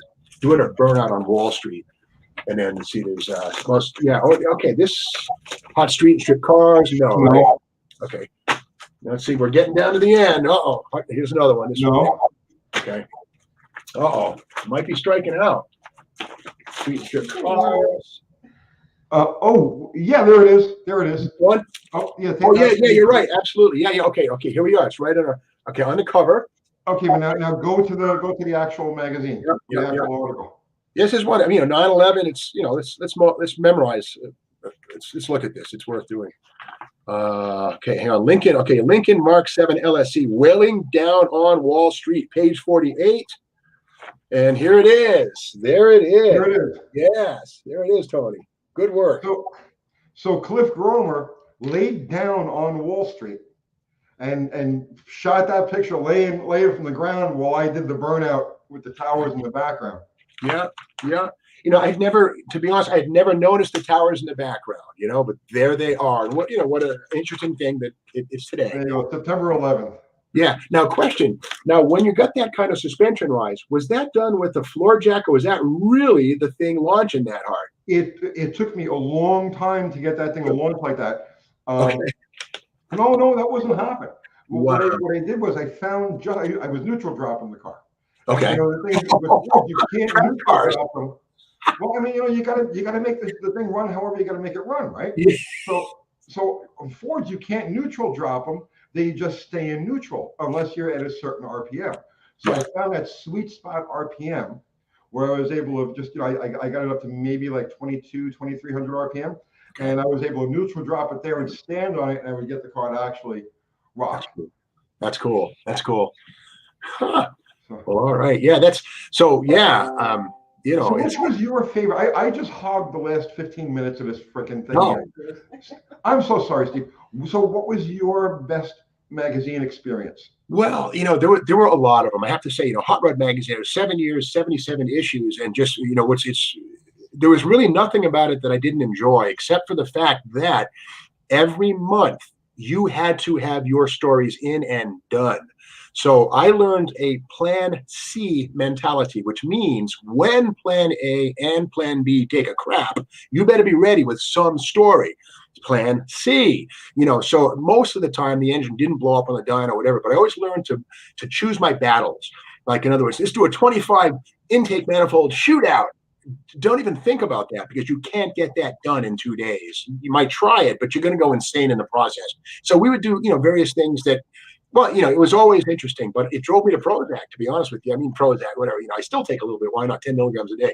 But with that said, it was very stressful, incredibly stressful to work for 7 years. And one of the biggest problems was my house in El Monte, California, was 31 miles from 6420 Wilshire Boulevard, which is where the building was. 31 miles, no big deal, half hour, 40 minutes, right? No, not there. 2.5 hours every day, twice on the way home too. So that was a grinder, doing that for 7 years. The good news is, for the most part, if you were in the office for 3 days out of the week, something was wrong. You're usually in a shop someplace, shooting a story, or on the road. So it was, it was okay. The traffic was horrible. It wasn't as bad as every single day, but it added up. But I guess to me, the most fun I had really was probably the Chevette, the Bad Seed Chevette. And for the April 2000 issue, I think it was, I go to the junkyards, and one of the reasons why Roe hired me, because when I first got to California from Massachusetts, I realized they have these things called pick-aparts, and they're basically a self-serve junkyard. Like around here, a lot of the junkyard guys say, "What do you want? Now you stay here, I'll go get it." And it shows up and it's not what you wanted, that kind of thing. But in California, you pay $1, $1. You bring your tools, you go into the yard, they stamp your hand. And if you find what you want, it's $30 for the hood, because it's flat rate. So maybe it's a shaker hood from a Trans Am, it's $30. It's the same as an F-150 hood, whatever. So it's a good deal. Beyond that, though, the cars that I saw getting crushed every 30, and the thing is, these are businesses, they're not museums. So every 30 days, the Mustang section or the truck section or the GM section, all of these things will be crushed out and replaced every 30 days. In other words, there were and are that many unwanted cars in Southern California that they can do this. And not just one yard, there were 6 pick-apart yards within driving distance of my home. 6 every day. So on weekends, I take off on Saturday morning at 7, hit 4 yards. You couldn't do all 6 in one day. You couldn't, because one somewhere in Ontario, somewhere down by the ocean. So you'd hit these things, and I started to realize, man, these junkyards, people from back east, get out here, quit your job, move to LA, save a car. And I would just go on these rampages. So when I got the Hot Rod Row, to his brilliant wisdom, Roe's a great guy. He's down in Florida. He's retired, but Roe McGonigal, forever one of my heroes, and in a way, helped me to do what I do now. But he said, yeah, let's do these junkyard things. Because back in 72 or 3, when he worked at Carcraft, he did a rear end spotter's guide. It was about axles. And I read that. And that's when I first learned what an 8 3/4 or a gainer or a 9 inch 12 bolt was, because of Roe McGonigal's rear end spotter's guide. So he did junkyard stuff too. And I think he saw that in me and said, let's keep this thing going. So he fed me as much as I want. Go to the junkyard, do whatever you want. So we do all kinds of stuff in the junkyard in hot rod. Well, here's the other side of that coin. The advertisers would quite often say, hey, what's up with this junkyard story that's 3-4 pages long showing junkyard cylinder heads? What's up with this? Come on. Well, hold on. This is what hot rodding is. Really? Yeah. It's the essence of hot rodding. But some were pissed. They said, hey, we want you to do a 4-pager on our cam or our valve spring. We're like, well, we do that too, but we got to feed the reader, So that whole battle with the advertiser, which advertisers are crucial, got to have them, but a good editor will kind of keep things in balance. So anyway, so the junkyard stuff was really great fun. So that led to me noticing the Cadillac 500 was everywhere in the junkyard. The Chevy Chevette and Pontiac T1000 were everywhere in the junkyard. What happens when we put them together? So I got a Pontiac, and the great thing about hot rod was that pretty much no matter what you did, if you could make it happen, you'd get free parts. So in other words, I didn't have to dip into my $43,000 a year income, which is $310 a week or whatever it was. It wasn't a lot of money, so I didn't buy the stuff on my own. I couldn't. I'd be done in a month. You know what I mean? So, but you could say, hey, you offered me a lot more than that. Yeah. Just saying. Here's the thing. I got to ask you this, man. Now, Ro, I love you. It's all good. But Ro said, okay, what's the number? I says, well, I got to get 30. He goes, how's 43 sound? Yeah, which meant he probably could have given me 55, right? What was your number? Do you mind? What were they going to pay you when you were going? 50. Yeah. Anyway, but I was there for 7 years at 43. No kidding. There was never a raise because we got bought and sold, Source Interlink, Prime Media, all this kind of junk, whatever. But I would have paid them to work for them. Don't tell them that. Don't tell them that. But at the same time, you get to build cars for dimes on the dollar. Don't abuse that. Don't get shit and sell it. That's not cool. But if you build the car and you put it in the magazine and whatever you do with it after, a few years, 10, whatever, just keep it for a while. Don't build it and flip it. Like there was some guys at Rod and Custom who were building cars and selling them like right then. It was a scandal of sorts. I'll leave it at that. They know who they are and they're gone. But that's why I stayed away. I told you, I always avoided other magazine people. Yeah. You know what I mean? It's like we'd go to races or go to events, and there was the press area, the press parking, the press area, and I would park in the regular parking lot. I would pay to get in because I don't want to deal with any of, you know what I mean? And then I would avoid the press people at all costs and just hang out with racers. There is a self-satisfied vibe that comes with some people who have made it into the magazine world. I'll put it like that. I found a lot of them. And the beauty was I found that I lucked into hot rod, which is kind of like going right to the top. I didn't have to mess around with Chevy High or anything like that. I went right to hot rod. And I used to go to work in cutoffs and sneakers and blue jeans and stuff. And John Diana, who was the publisher and kind of a heavy duty kind of dude, he'd look at me funny. Like, it was a little weird, but I didn't give a shit. I figured I'll be there a year and they'll blow me out of here. But I went 7 because, I delivered and I was okay. I was on time and stuff like that. So I would go there with my hot rod credentials and stuff. And I didn't really play the part of kind of the snooty dude from hot rod, and that was kind of that going on a little bit here and there. So I know what you're saying about avoiding the press people because sometimes they're self-important at times. A lot of them are really. I used to drive Schneider crazy because he was trying to make it like professional, right? DSK, work boots and just, I was always covered in some sort of liquid or fluid because I'd be in the parking lot working on stuff and then I'd go upstairs and bang out a story and then go back down to the parking lot and finish putting the gears in my GTX or whatever it happened to be. Absolutely crazy. Yeah. Yeah. So but the Chevette thing, I'll just leave it. But Ro said, hey, I said, Ro, well, how about we build a Chevette with a Cadillac 500 in the front, not as a joke or a goof, but basically to show how you can get traction out of anything. And it was all about engine setback. And that was the lesson to the car. I didn't want to try and put the engine up on the front. That would be stupid. But I put the carburetor under the windshield, just like an old gas funny car. You know what I mean? Like any kind of an altered wheelbase rig or gas or 25% setback. You move the weight to the back. If you can't move the axle forward, move the engine to the back. Same difference. So that thing worked, and it yanked the tires. It ran 1290s. and then 1150s, I think, eventually. And this is corrected. Palmdale sucked because it was like 12 miles high, so you had to correct for altitude. But the thing hauled ass. And we brought, one time we did an episode of Hot Rod Magazine TV. I still have the VHS tape. When I can figure out how to take the tape and turn it into a video, we'll do it. But I have a tape where we had Corvette Mike, this Corvette dealer from Los Angeles, come up with an LS6, a 71 LS6, a ZR1, and some fuelies and stuff up against the vet, the Battle of the Vets, we called it. It was an episode of Hot Rod Magazine TV. So, and then they showed these Corvettes go down the track, and suddenly they brought out Hot Rod Magazine's vet. Chevette, that is, and around the corner it comes, and it does a little wheelie and just runs away from this L88 Corvette, you know. So it was kind of a funny thing. I have it on tape. Someday we'll how to do that. But that car was wonderful, and that was on the cover of Hot Rod. Now I hate to say this, for whatever reasons, it didn't sell very well at all. I mean, here's the thing: it was a Chevette with a bird shit on the windshield on the cover of Hot Rod, and the real readers understood and got it. But on newsstand, it didn't do well. So that didn't help. See, that's the thing. Like there are certain people who are, and let's say, very active today, very well-known figures today. They get credit for that revolution, you know, like from the sterile just selling parts to more of the street-oriented, you know, like the grassroots stuff. Yeah. But it was McGonigal and you who actually created the atmosphere that is mainstream today. Well, like, there would be no drag week. There would be no power tour type of thing if it wasn't for you and McGonigal and that vibe that you guys set up there. Yeah, I will say this, that, you know, Ro McGonigal gave us permission to do things like that, but it's David Freiberger who largely created Power Week, you know, Power Tour, Drag Week, and Freiberger. I will say this, that he brought Carcraft magazine from the dead, and so basically, if you read Carcraft from around the same time I was there, it was fun. It was very good, and Freiberger's a sharp dude, you know. And you're talking about McGonigal now. McGonigal. Yeah. I mean, and without now, Ro and I had a couple of like, you know, see, I fight with everyone. Yeah, so somebody sent that. Right?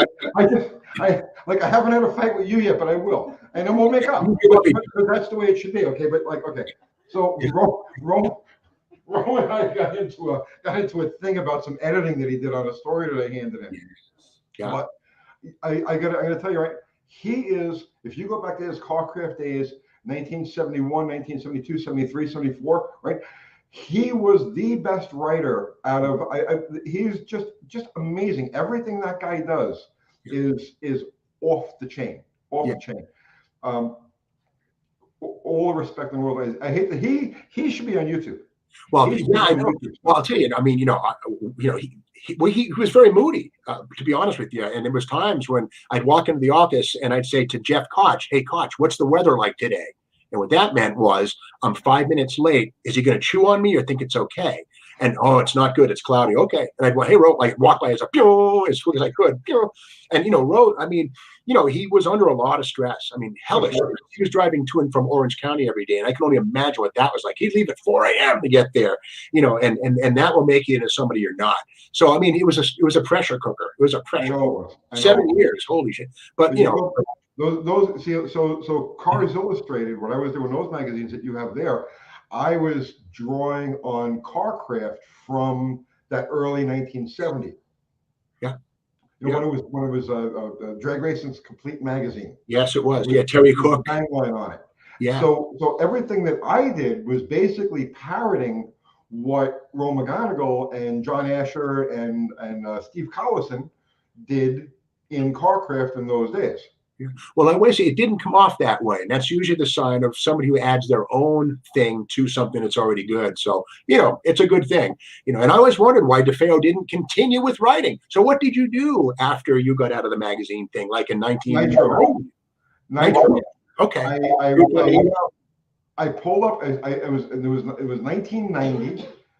Was it 1990? 1980? No, 1988. 1989. So help me, there's the truth.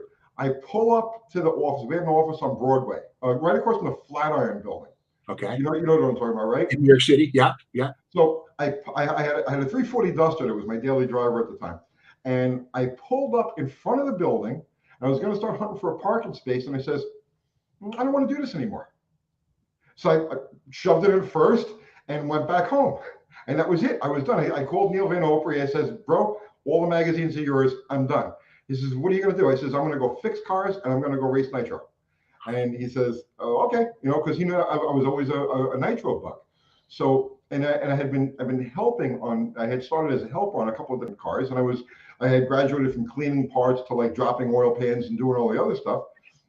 And I says, I that's what I want to do. That's what I want to do for a living. So I set up a shop in my house, and I worked on just regular customers' cars to keep the bills paid on a regular basis. And I bounced around the country for, I don't know, 10 years. Now, is that a lucrative thing? I mean, to be a crew chief to get paid well, or how's that play? I was for hire.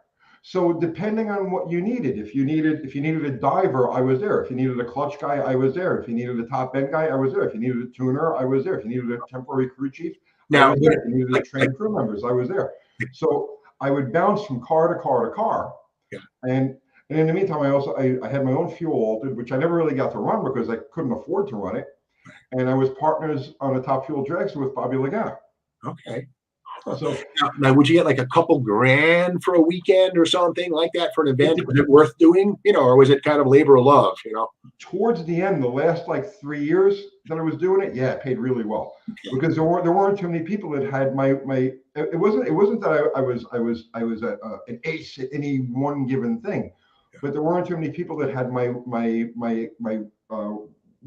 round of experience. Yeah. So in other words, you could put me in any position in the car or on the team, and I could make it happen. So I did a lot of fill-in work, where like the regular clutch guy couldn't make it, call DeFeo.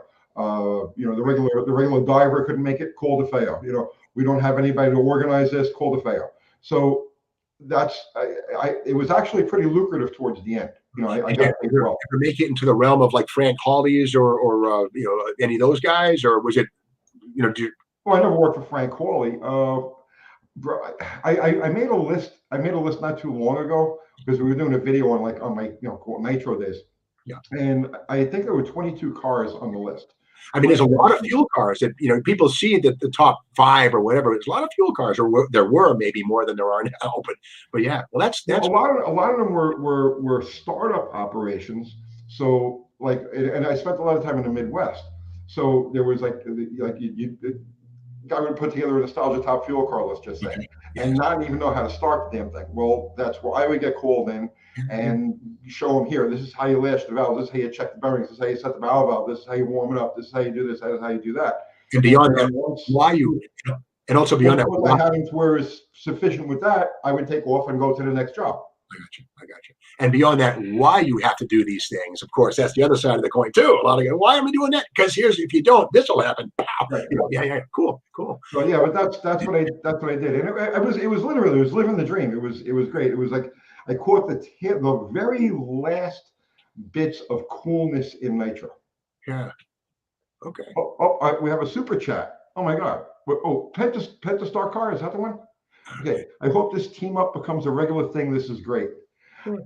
I mean, Steve, anytime he wants to come on, I'll do this once a week with you because this flies. This is just happy to do it. Yeah, no, this is I'm happy to do this. It's fun. It's cool. And it's funny. I'm kind of new to the internet. I mean, I've been using the internet since 1999 or whatever it is. But I haven't really dug in. I've been emailing stuff back and forth. It's nice to do this. It's great. It's a lot better than waiting for the phone to ring. So it's good though. So yeah, right on. Let's get back to some of these. We've been ignoring our people, guys. I'm so sorry. Any of the viewers who've been asking questions or anything like that, I'm so sorry. This is the kind of thing that happens when you get a couple of gearhead nerds like us together, and we'll just run off and just start yapping. And I hate to think that I'm ignoring our viewers here. Let's see. Oh, Proto Ordnance, this is for you, man. If you need spun aluminum stacks, everybody does. Metal spinning lathe and can do whatever length you want. So if you want to change your stack length there, you got somebody who'll make them for you. That's good to know. Good to know. I know that apparently I haven't. They say you form it, you spin it and stuff like that. It's a magic, I guess. So I'd like to. Good to know that. Yeah, the ones I have are about 12 inches. I like to get like 14 or so, something like this. They pop through the hood, but anyway, all right. Pro Ordnance. Okay. Joe Brennan says we talk a lot. Well, what else are we going to do? I don't dance or sing. I mean, should we just sit here quietly and gaze at each other?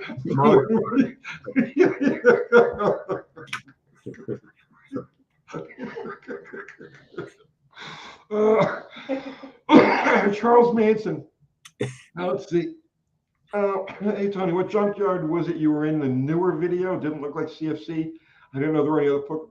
The one in Laverne, Express Pull and Save. RT Charger 440. Was Freiberger mad about the bad seed Chevette?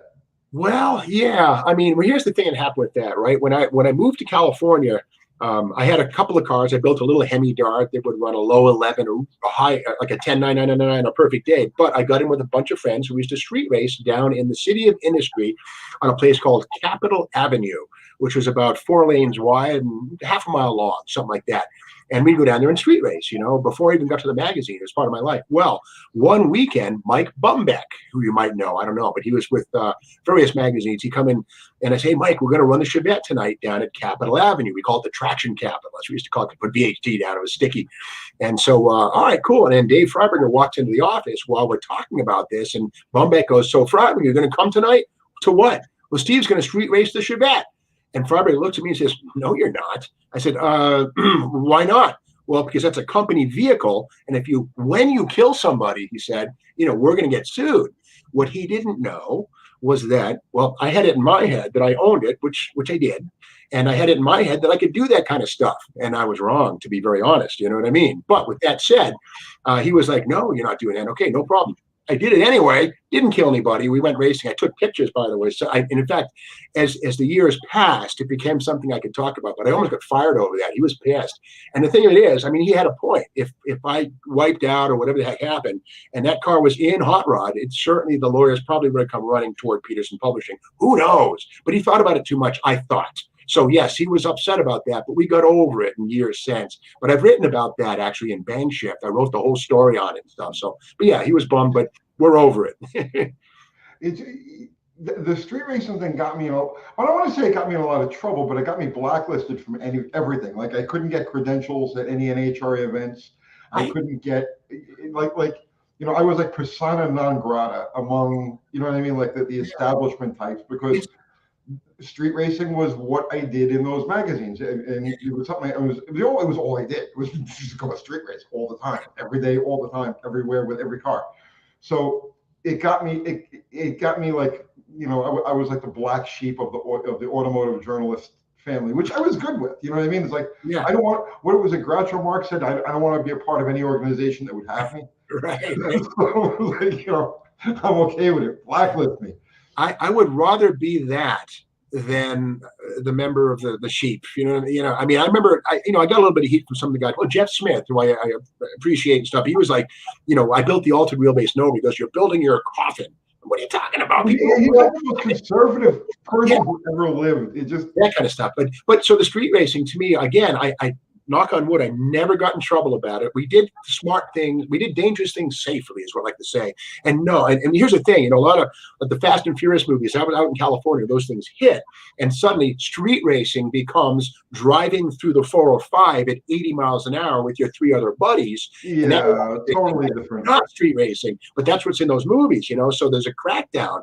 And the police would come in any time that you could hear cars burn out in the distance, cruisers would show up, helicopters would show up. And if you had a car in a trailer, you were going home in a police car. You didn't, so some guys would try that, but the helicopter would show up, you were screwed. So anyway, that stuff started to play out. But street racing is, when done properly, it's loud, but it's you hit and run and get out of there and don't cause trouble. But I don't know. But so yeah, it's too bad that I can't say that. It's such an irresponsible thing to do, obviously. But if you do it on a road with there's nobody around at 2 a.m., maybe you wake somebody up. But otherwise, come on. But beyond that, yeah, it only takes one to go flying through an intersection, and the rest of that whole thing. So I mean, in New York, we have people get killed all the time, but it was just like, all right, well, go up next time, and you just keep going, right? Yeah, went with the territory, but it was a different era. It was a different time, a different place. the society's gotten so soft and weird. I think It's just like, I think we reach thresholds at times. You know what I mean? Thresholds, like enough people start overdosing or dying or whatever the hell it is. Then the world says, okay, there's a problem, but there's a threshold. We just reach thresholds. I think street racing got to a place where the threshold had been reached and it's no good. so, like Fountain Avenue. There's a famous picture of Fountain Avenue, right, where the starter is like he's dropping his hands. Okay, we didn't do this flashlight thing. We did a 3 count, right? And the starter was dropping his hands, and you see the 2 cars on either side, and you're looking down the strip. There's Starrett City in the background, and there's a crowd of people in the road in front of the cars. Yeah. But that was normal. Yeah. Like I was used to racing into a crowd of like 100 people, and they were used to all fit like they would party Parting with the the Red sea. Sea as they went through. And it was like that was just the normal thing. It was every day, every night. You know what I mean? And you just didn't think anything of it. Yeah. And now it's like, oh, there's people, everybody's gonna die, right? Like, well, yeah, probably will, because today's people don't have enough common sense to step out of the freaking way. Right. Yeah, it was a Darwinian thing. I mean, the survival of the smart. Exactly. Darwin was there saying, go. You know what I mean? But with that said, somebody trips and they fall and they get run over. That's not good. But it's not. I'm just saying it's just the way it was. It's not like it was. I mean, we would run faster cars in other places. Yeah, 8-second cars. Yeah, we were running 14 and 12-second cars. That was about it. You could get out of you could have a wheelchair and get out of the way. Well, no. Right, a 14-second car, and it's like just go 13-second car, and then you start getting faster than that. And we run faster stuff at the Global Docks in Bayonne or 120th Street, 122nd Street. But anyway, Route 22 down, in Newark. But yeah, like for the slower cars, like the 14-second, like regular muscle cars and shit, yeah, we used to just driving, and they would just like part out of the way, and that was just the normal thing. Well, one final thing on that, we had a little place, as I said, in the city of Industry, California, Capitol Avenue. But before that, I'd go out to Ontario from time to time with the Hemi-Dart. And I realized out there when I saw cars running in both directions, I said, I got to get out of here. I mean, it was kind of, a lot of young kids, not the Honda thing, but it was a lot of kids in Hondas. And they'd start to make their run. And you'd get somebody down in the end who decided he wanted to zip up real quick, be with his buddy while their car's coming. That stuff started to happen. I said, I'm going to get out of here. So the Dart would run like 11. I didn't want to be part of that. I got out of there pretty quick. And of course, sometimes you hear it, pow, pow, pow, pow in the air. Like, it's time for me to go. We got a little you start to develop a sixth sense when you do it regularly. You start to develop a sixth sense as to like what kind of crowd, what kind of vibe is this happening over here? You know what I mean? And when you can sense that there's going to be squirrels, you know what I mean, where people are going to just be darting out of here and doing stupid stuff and doing donuts or playing suicide chicken or whatever. Just okay, I don't want to be part of the scene tonight. Yeah, and so back in an hour. Just develop a sixth sense after a while as to what to avoid and what to Well, Alan, I want to get to this. Alan Nelson sent the super chat. Thank you, sir. Don't stop reminiscing. This is better than tech talk. Well, you have to have a little bit of everything. You have to have a little bit of everything. Okay. Let's see. I think this froze. What happened? We don't have any fresh comments. I do remember one of my favorite things back in the 80s was I used to drive to Gardner, Massachusetts, where M&H Racemaster. I'd go buy slicks from Marv Rifkin, and M&H Marvin and Harry Rifkin of Watertown, Massachusetts. When I was a kid, I'd see M&H Racemasters. Well, like right here on the back of this model, these are M&H Racemasters by Johan. These little things right here. It's kind of they're cheater slicks, but they say M&H, and even says Watertown, Mass on these tires, which is like amazing. So anyway, I didn't realize that Massachusetts had something drag racing cool. Well, yeah, a few things came out of Massachusetts, but M&H. So anyway, when they moved to Gardner, Mass from Watertown, I would go and drive to see Marv Rifkin. I'd buy my L6015 DOTs for the back of my Polara, and they hooked on anything. It was wonderful. Yeah, go buy the slicks, put them on your car, and I think you said build your car from the back to the front. And that was something I've often repeated and believe, because again, if your rear tires aren't hooking, there's no point in having a race hemi under the hood. If you have snow tires on the back, you're going to lose every race. So anyway, but yeah, it was fun to go to M&H, buy the DOTs, vert them out, come back in 3 weeks, buy another set from Marv, and it was cool. Yeah. And to know that Marv Rifkin sold tires to Don Garlitz or Don Prudhomme or Gene Snow, and then you're buying the same kind of idea from him, that was kind of cool. It's working now. Oh, it is? Yeah, I got it working. Okay. Wild Rose Grows, M&A Trace Masters, Dead Hook on Dirt. They're good tires, man. They're really good tires, and they got that look. Yeah. They have that look, right? Yeah. Yeah. Wrinkle walls. I mean, drag radios are cool. I get them. They're great, but I like a wrinkle wall. They're not as efficient, but they're cool. They worked in their time. Steve, did you ever go to the Norwood Arena? I have not been. No. Is that Norwood, Ohio? I'm guessing. No, I have not. Norwood, California. I don't know. Where's Norwood? I don't know. I'm sure if I did, I would know. No. Norwood Arena. Norwood, Mass? I don't know. Chris, you know what a Norwood Arena is? Steve, you got to get that video on YouTube. You'll generate a ton of hits. Chevette eating up a vet. Yeah. You have a video of that? I do. In fact, can you grab any one of those tapes right there, Chris? Any one of them will do. Yeah. Yeah, these, I have these. These are all basic. Look at that dust. These are Hot Rod Magazine TV episodes right here. Like when we did the show, we would get these things, the producers, because, when I did these, we do them. This one here is A Day at the Junkyard right here. That's what that one is. But the wild card is, who owns this? And I don't want to have happen is me learn how to suck these out of the VHS onto a digital format, put it up, and then be told, hey, take those down because you don't own them. It's kind of weird. I'm in them, but I don't know. Don't worry about it. Just send it. Don't worry about it. I know what you mean, but I'll clear that. What I wanted, I have a lot of them. So I'll talk to Freiberger and just ask what he has to say, because the thing that I'm so close to that UFO that I would probably get sucked into it very quickly because they know who I am and I know who they are. So with that said, I would like to share those things. I'll look into it. There's got to be a way, I'm sure. That thing with the vet just reminded me of a story. I have a very similar thing, and you have the magazine right there. When I did the drag test on the T-Type. And it was the first turbo Buick car in the 13s. That's right. Yeah, that one, the one on the top. So and there's a whole thing that people think of me as like anti-fuel injection, but there's actually a whole thing in there where I'm extolling the virtues of port fuel injection on, for performance cars. It's just, you just know a different side of me from the YouTube channel. Yeah, here it is, Tony. To your point, welcome to the high-tech hot rod. That's Tony DeFeo right there saying it's time for pixels and electronics. Yeah. So, at any rate, make a long story short, when we were shooting that car, I had that car for a week, and we were at Englishtown, and we were shooting for Vet magazine, and it was a collection of cars. I don't remember. It was a club, okay, and I don't remember which one it was. It was a long time. It was 30 years ago now, right? 40 years ago. Holy God, time flies. Yeah. About 35 years ago, 1985. So anyway, make a long story short, it was a bunch of vets. And Groma was shooting for Vet magazine. So they were making runs. We had the clocks on that day. So there was a 427, 435 car went, and we had like a 14.0 and legend after legend. Right. Well, in the meantime, I have this T-Type, and it's sitting. I had made a couple of runs with it earlier. So now I'm doing the magazine thing, and I'm covering my bases on the vets. And I had left the car parked behind the water box. So now after all of these cars have done their thing, the T-Type had been sitting and cooling for about an hour.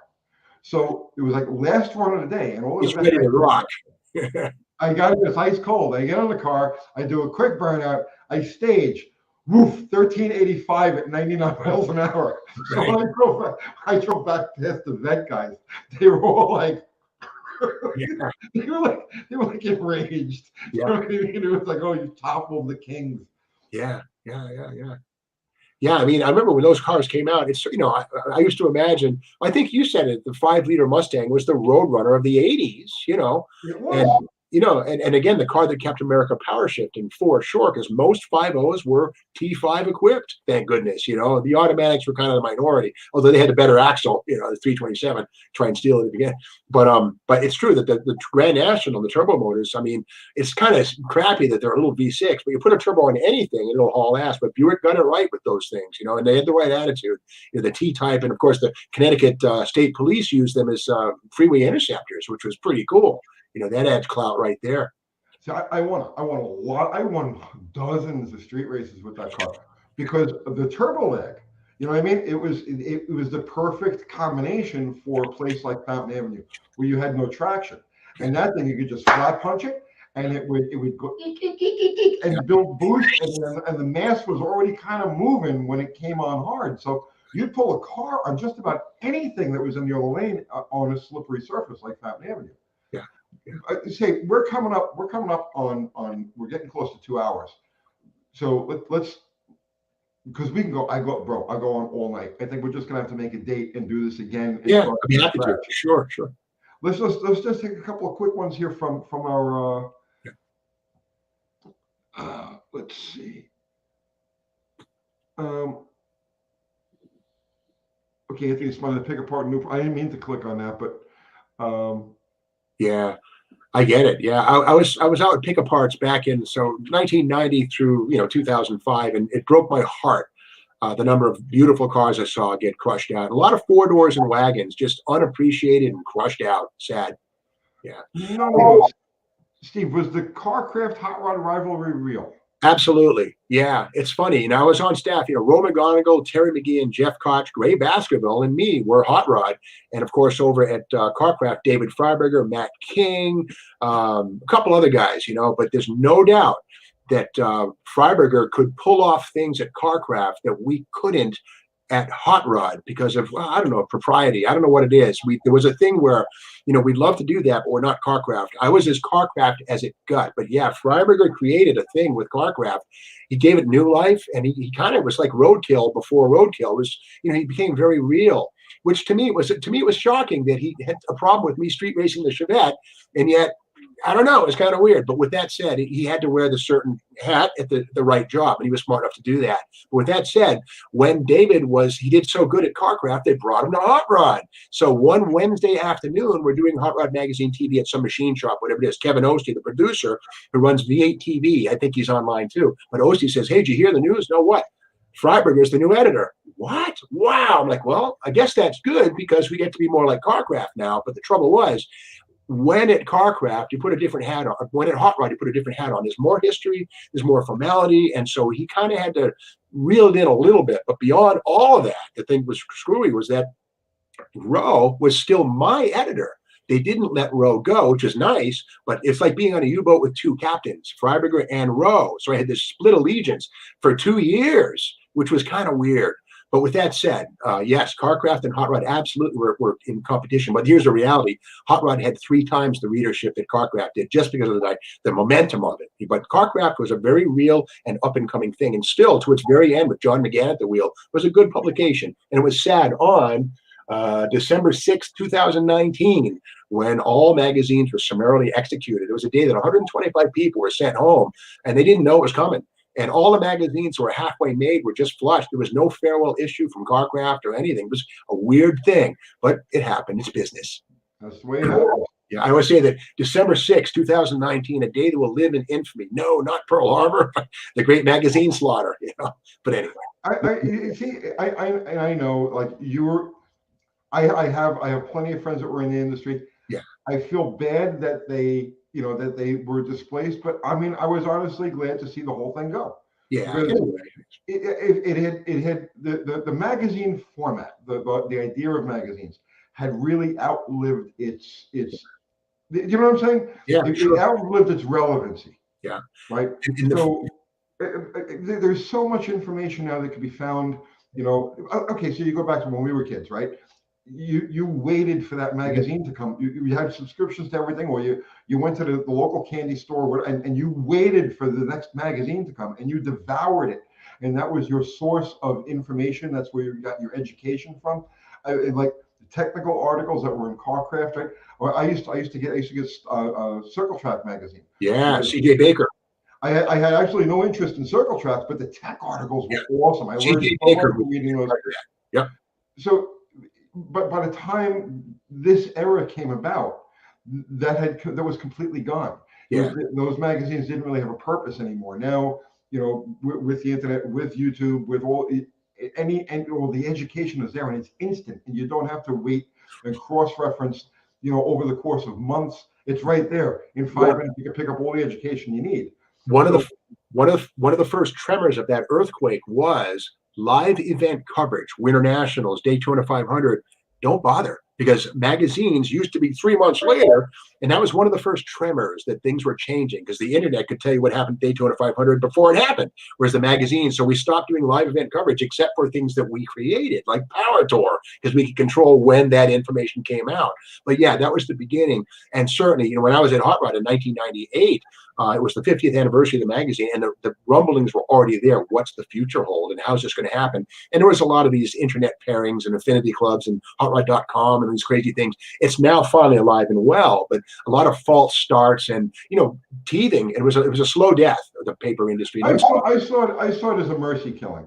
You know, it was like it just had to, because you know, here's the thing. I loved magazines so much. I owed so much to magazines. Like I was a kid. You know, school meant nothing to me. I couldn't, you know, I could not wait to get away from school. You know, as soon as I was old enough to start playing hooky, I did. You know what I mean? You took what you needed. So everything I know, right? I learned how to read in car magazines. I learned how to read when I was a little kid because I needed to know what it said under the pictures. And so that was my motivation for learning how to read when I was like 5 or 6 years old. So I owed my entire existence, and then my career, you know, for years. That's it. I did magazines. This was my, you know, my life. So to watch that whole industry deteriorate the way it had and become like kind of a mockery of itself in the 2000s. Yeah. I was like, you know what? You know, this is a mercy killing. I feel bad for the people who were displaced. I feel bad that those days are over now. You know what I mean? But they really are over. And now we have a whole new frontier, and we could do stuff here now that you couldn't even dream about doing. Yeah. So like you or I, when we were writing for the magazines, we were abstract figures. We were just a name and an occasional picture, right? But now the people who read or follow the things that we do can get on here and actually see us and talk to us, and we're actually just like them, and it's just a give and take thing. Yeah. So this is just so much better for the hobby industry lifestyle, I believe, than the holding on to that last shred of magazine. Yeah. Does that make any sense? The only thing I will add to that, I mean, there are a fair number of people who don't know what a computer is or care. Now, here's the granted thing. They're on their way out. I'm kind of one of them, not really, but, you know, but with that said, there's a lot of folks who say, you know, I want to be able to touch the magazine and have it. And there's still a market for that. And here's the funny thing. The word is that 65, okay, Source Interlink or Peter, whatever it was, they get rid of 22 titles. They kept 3. Motor Trend, Hot Rod, and Four Wheeler. Well, apparently 65% of the income came from the 19 titles they killed. So they threw a lot of baby out with the bathwater. They did. But with that said, it's Discovery Communications. They're a TV network.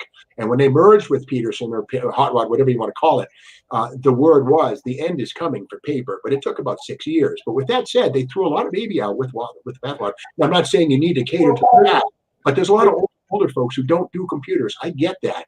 And so to them, the magazines are still around, but they're small. That's why Hemmings Motor News still prints Hemmings, the thick thing, because it's people over 70 or 64. Yeah. And there's still a function. They're well, the thing is, it's an ever shrinking. Yeah. So eventually it's going to fade to that little dot and then go away, like the old black and white TVs. Remember that? Yeah. Right. Yeah. Right. Yeah.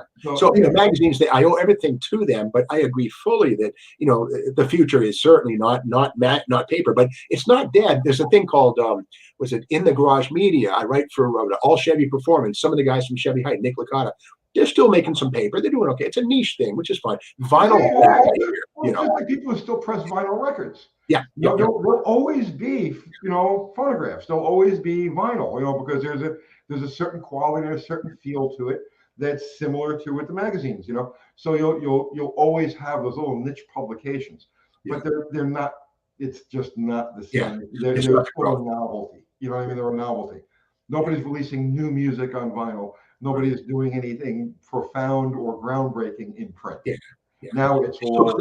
I still collect the hell out of them, though. I love my old paper. You know, I love Superstock magazines. They're still worth $50 to me. You know, they're still cool. They're artifacts. You know, I get this in the mail, Model Cars magazine. This came in, so you know, I mean, it's still around, but it's not the future. I get that, but it's still. Here's the big thing, right? Here's the big thing. When we were doing it, okay, when we were young and we were doing magazines, and Oh, yeah. you know, okay, so now you're at the top of the freaking food chain, okay? Yeah. Because the whole culture is looking at the work that you're doing, right? Yeah. Because there's nothing else for them to look at, so they have to look at what you're doing. Yeah. And a lot of the people who were elevated to those positions did not belong there. Yeah, I hear you. I hear you. Absolutely. It's like I can think of a couple of them. I'm not going to say their names. I can think of a couple of them off the top of my head that are like, you should not be anywhere near a car. And they got drunk on power. And they got drunk on power. Oh, absolutely. It was abusive. It was like pop music or Hollywood. Same thing. You became a rock star in a way when you worked for a magazine. And some people, they weren't qualified for the job they had. I would completely agree. But now you look at what's going on today here, okay? And I'll just throw two examples out there, right? Cletus McFarlane and Derek, Vice Grip Garage, okay? Two examples of people who have huge followings. They're setting trends. They're creating different audiences with different interests, okay? Similar to like what Hot Rod and Carcraft, right? You know, two different, you know, but they're people who never would have ever gotten a door in the magazine world. Yeah. Well, that's right. Yeah, it's true. This has become very democratic in a great way. Everybody has a voice. If people want to hear the voice or not, well, it's quickly determined, which is fine. You know, on YouTube, you rise to the top because you have quality. Yeah. And in the magazine business, you rise to the top because who do you know? Because you got lucky in some cases. You know, in some cases you get lucky, right? Yeah. So I think this is a far better format for what we do. I can see where killing the beast is a good idea if you see it in those terms. Oh yeah, I hear you. Yeah. Yeah. Steve, we're over 2 hours. Right. Tell these people where they need to go and what they need to do. Yeah, sure. Well, the Steve Magnante YouTube channel, check that out. And of course, SteveMags.com. Every once in a while, I'll put things to sell and whatever. But yeah, Steve Magnante YouTube channel. And of course, every Monday and Wednesday, the Steve Mags Muscle Car Show podcast is new. And my buddy Chris Roberts and Chris, jump in if you want. Hey there. But anyway, Chris is my partner in this whole thing. He's Can I come on that sometime? Yeah, yeah, absolutely. Now, here's the thing. Now, at this point, we've done 42 episodes. 39 are live at this point. Every Monday and Wednesday, they come up. And we've just started putting a camera on me. And now, at this point, it's me reading a book. People go, what are you doing that for? Well, because the show was born to be a sound, an audio thing. But we're going to develop it into. But beyond all of that, I have had call-in people. Absolutely, Tony. We do these things. They're called From the Vault episodes, like usually on a Friday or something like that. So yes, we'll do one with you, Tony. And I even had Marty Shore of all folks. Oh, Marty Shore. Marty hated my guts. Oh my God, man. He was the Buick rep, right? Yes. Yeah. Oh, okay. Burnouts in the I never gave a car back that didn't have to be towed. It was terrible. That's a great thing. I mean, you were using it for the thing. But I mean, my thing is sometimes, you know, I'm able to be friends with kind of everybody and stuff. If they did something amazing, I won't say I could be friends with Hitler, but well, I mean, you know, there's like I stay away from feuds and stuff like that. But if people have something to say, I'm all for it, you know.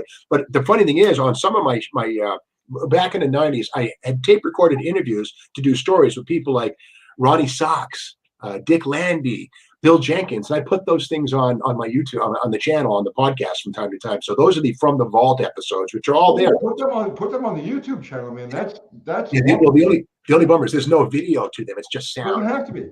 Just put a picture of the car. Yeah, coming soon. Just put a picture of the car and then run the audio clip. That's people eat that up, man. That's beautiful. But it's an amazing thing to have been around long enough to have, you know, when I was interviewing like Ronnie Socks, I was thinking, I'm not worthy of this. I read about this guy when he was like, holy smokes. So it's wonderful to be able to, and it's sad to see them pass and fade. And, you know, we're all part of it. We're on a conveyor belt. And while we're here, just trying to make it as good as you can, because you're going to be gone eventually, you know. All right. So Steve Magnante YouTube channel, guys, please go over there, subscribe. Hit the button and the bell, ring the bell, all the things you got to do. I don't even know. Like, subscribe. I don't even. Share. Okay, yeah. Thank you. See, this is why I keep Kathy. She's right. So yeah, by all means, just promote Steve Magnante, you know, propaganda and rhetoric, and get it out there to the universe. Okay, you guys, completely awesome. Your books. Yeah. Well, the thing is, they're sort of. I don't see. You can find these online and stuff. This Mustang, all that kind of stuff. But CarTech books, find them from those guys. I don't sell them myself or anything like that. But Barrett Jackson next week, if you tune in, there's a lot of good stuff. I know occasionally you offer things for sale. I do. Yeah, I build model cars. I'll sell model cars. Trouble is, they're one-offs. You know, it's not like I have like a manufacturing place in China where there's thousands of them. So yeah, sometimes like on my Instagram, yes, the Steve Magnante Instagram channel. You have to follow Steve on Instagram. Yeah, Instagram. I'll put stuff like that all the time. In fact, the crazy thing is, I have every time I do the Barrett Jackson, I make these notepads, right? With like this thing here, you know. And over the 16 years, I have hundreds of these things. So I sell them for $25 a piece. I made $4,000 on these things last month. So they're almost gone. So don't, you know, but I'll sometimes put, hey, buy notebooks today or whatever it is. So yeah, I have stuff I sell once in a while. And that, you know, I'm not driving a Lincoln. It just helps me to keep the lights on. And, you know, if there's something you like, buy it. If you don't, that's okay. You know, That's but awesome. yeah. So we'll figure out. You let me know when the next time you can do this, so we can schedule it way in advance, because these things are popular. I can't tell you how many people on my channel, you know, I'll go through the comments. They love you. They love you, right? It takes a team. You know, anytime you want to do, you know, you want to come on here, you know, my channel is. I would love to join you guys on that podcast sometime. Yeah, so whenever that's good. Count on it. Yeah. Yeah, I'm back from Barrett Jackson literally a week from tomorrow. I'm home and then full speed with this when I get back. And yeah, so right on. Well, Tony, I mean, you know, don't forget your role in all of this stuff. You know, I mean, I won't say that if Tony wasn't doing this, I wouldn't be here, but it didn't hurt. It didn't hurt, you know. So yeah, Gonzo. So all of our mods, guys, Ari, John, Zero, Fubar. I don't even know who was here tonight. See, I'm so sorry. I haven't been paying attention to all my regular guys. That's what happens when we, you know, yeah, all of our mods, thank you so much. Everybody contributed with Super Chat, thank you. You keep the bills paid, awesome. Everybody contributed with good conversation, you know, thank you equally. So tomorrow night, we do our regular Sunday night live show, 7 o'clock Sunday night. You know, every Wednesday night, we do Wednesday Night Tech Talk with Dallas, you know Dallas, right? Dallas? HRA, yeah. Of course you do, yes. We actually did a thing with Dallas together on the history of the funny car. So there's the AHRA Drag Racing History Channel. And if you like Steve, we did a whole thing a couple of weeks ago on the Match Bash days of funny car racing. So that's, you go over there and check that out. And I think that's it, right? I think we're gonna pull a plug now. We're going to talk about aliens. Aliens. When do you want to talk about aliens? Let's do a show about aliens and weird stuff. You know, the thing is, you know, when I was a kid, I remember in 1976 when Close Encounters and, well, E.T., those things, Yeah. you know, I was a kind of a UFO geek and stuff. I don't think I've ever seen one, but I am fascinated with what the Navy and the Air Force are reporting, videos from cockpits of F-18s that are interesting. That's a hot rod. I want to know more about it. Put it like that. You know, I still make sculptures in my mashed potatoes. yeah, that's right. That's right. Yeah. Yeah. What's his name on? With the Bob Lazar. Bob Lazar. Yeah, we got that. Bob Lazar. That would be fun. Yeah, All right, right. so that's it, guys. We're gonna pull a plug now. Steve, thank you so much. Yeah, thank and you. we'll be in touch after Barrett Jackson. After you're done with that, you guys can watch Steve do his thing on Barrett Jackson's, and that's it. Thank you, Tony. We're gonna end it. Yeah. All right. Thank you, everybody. Good night.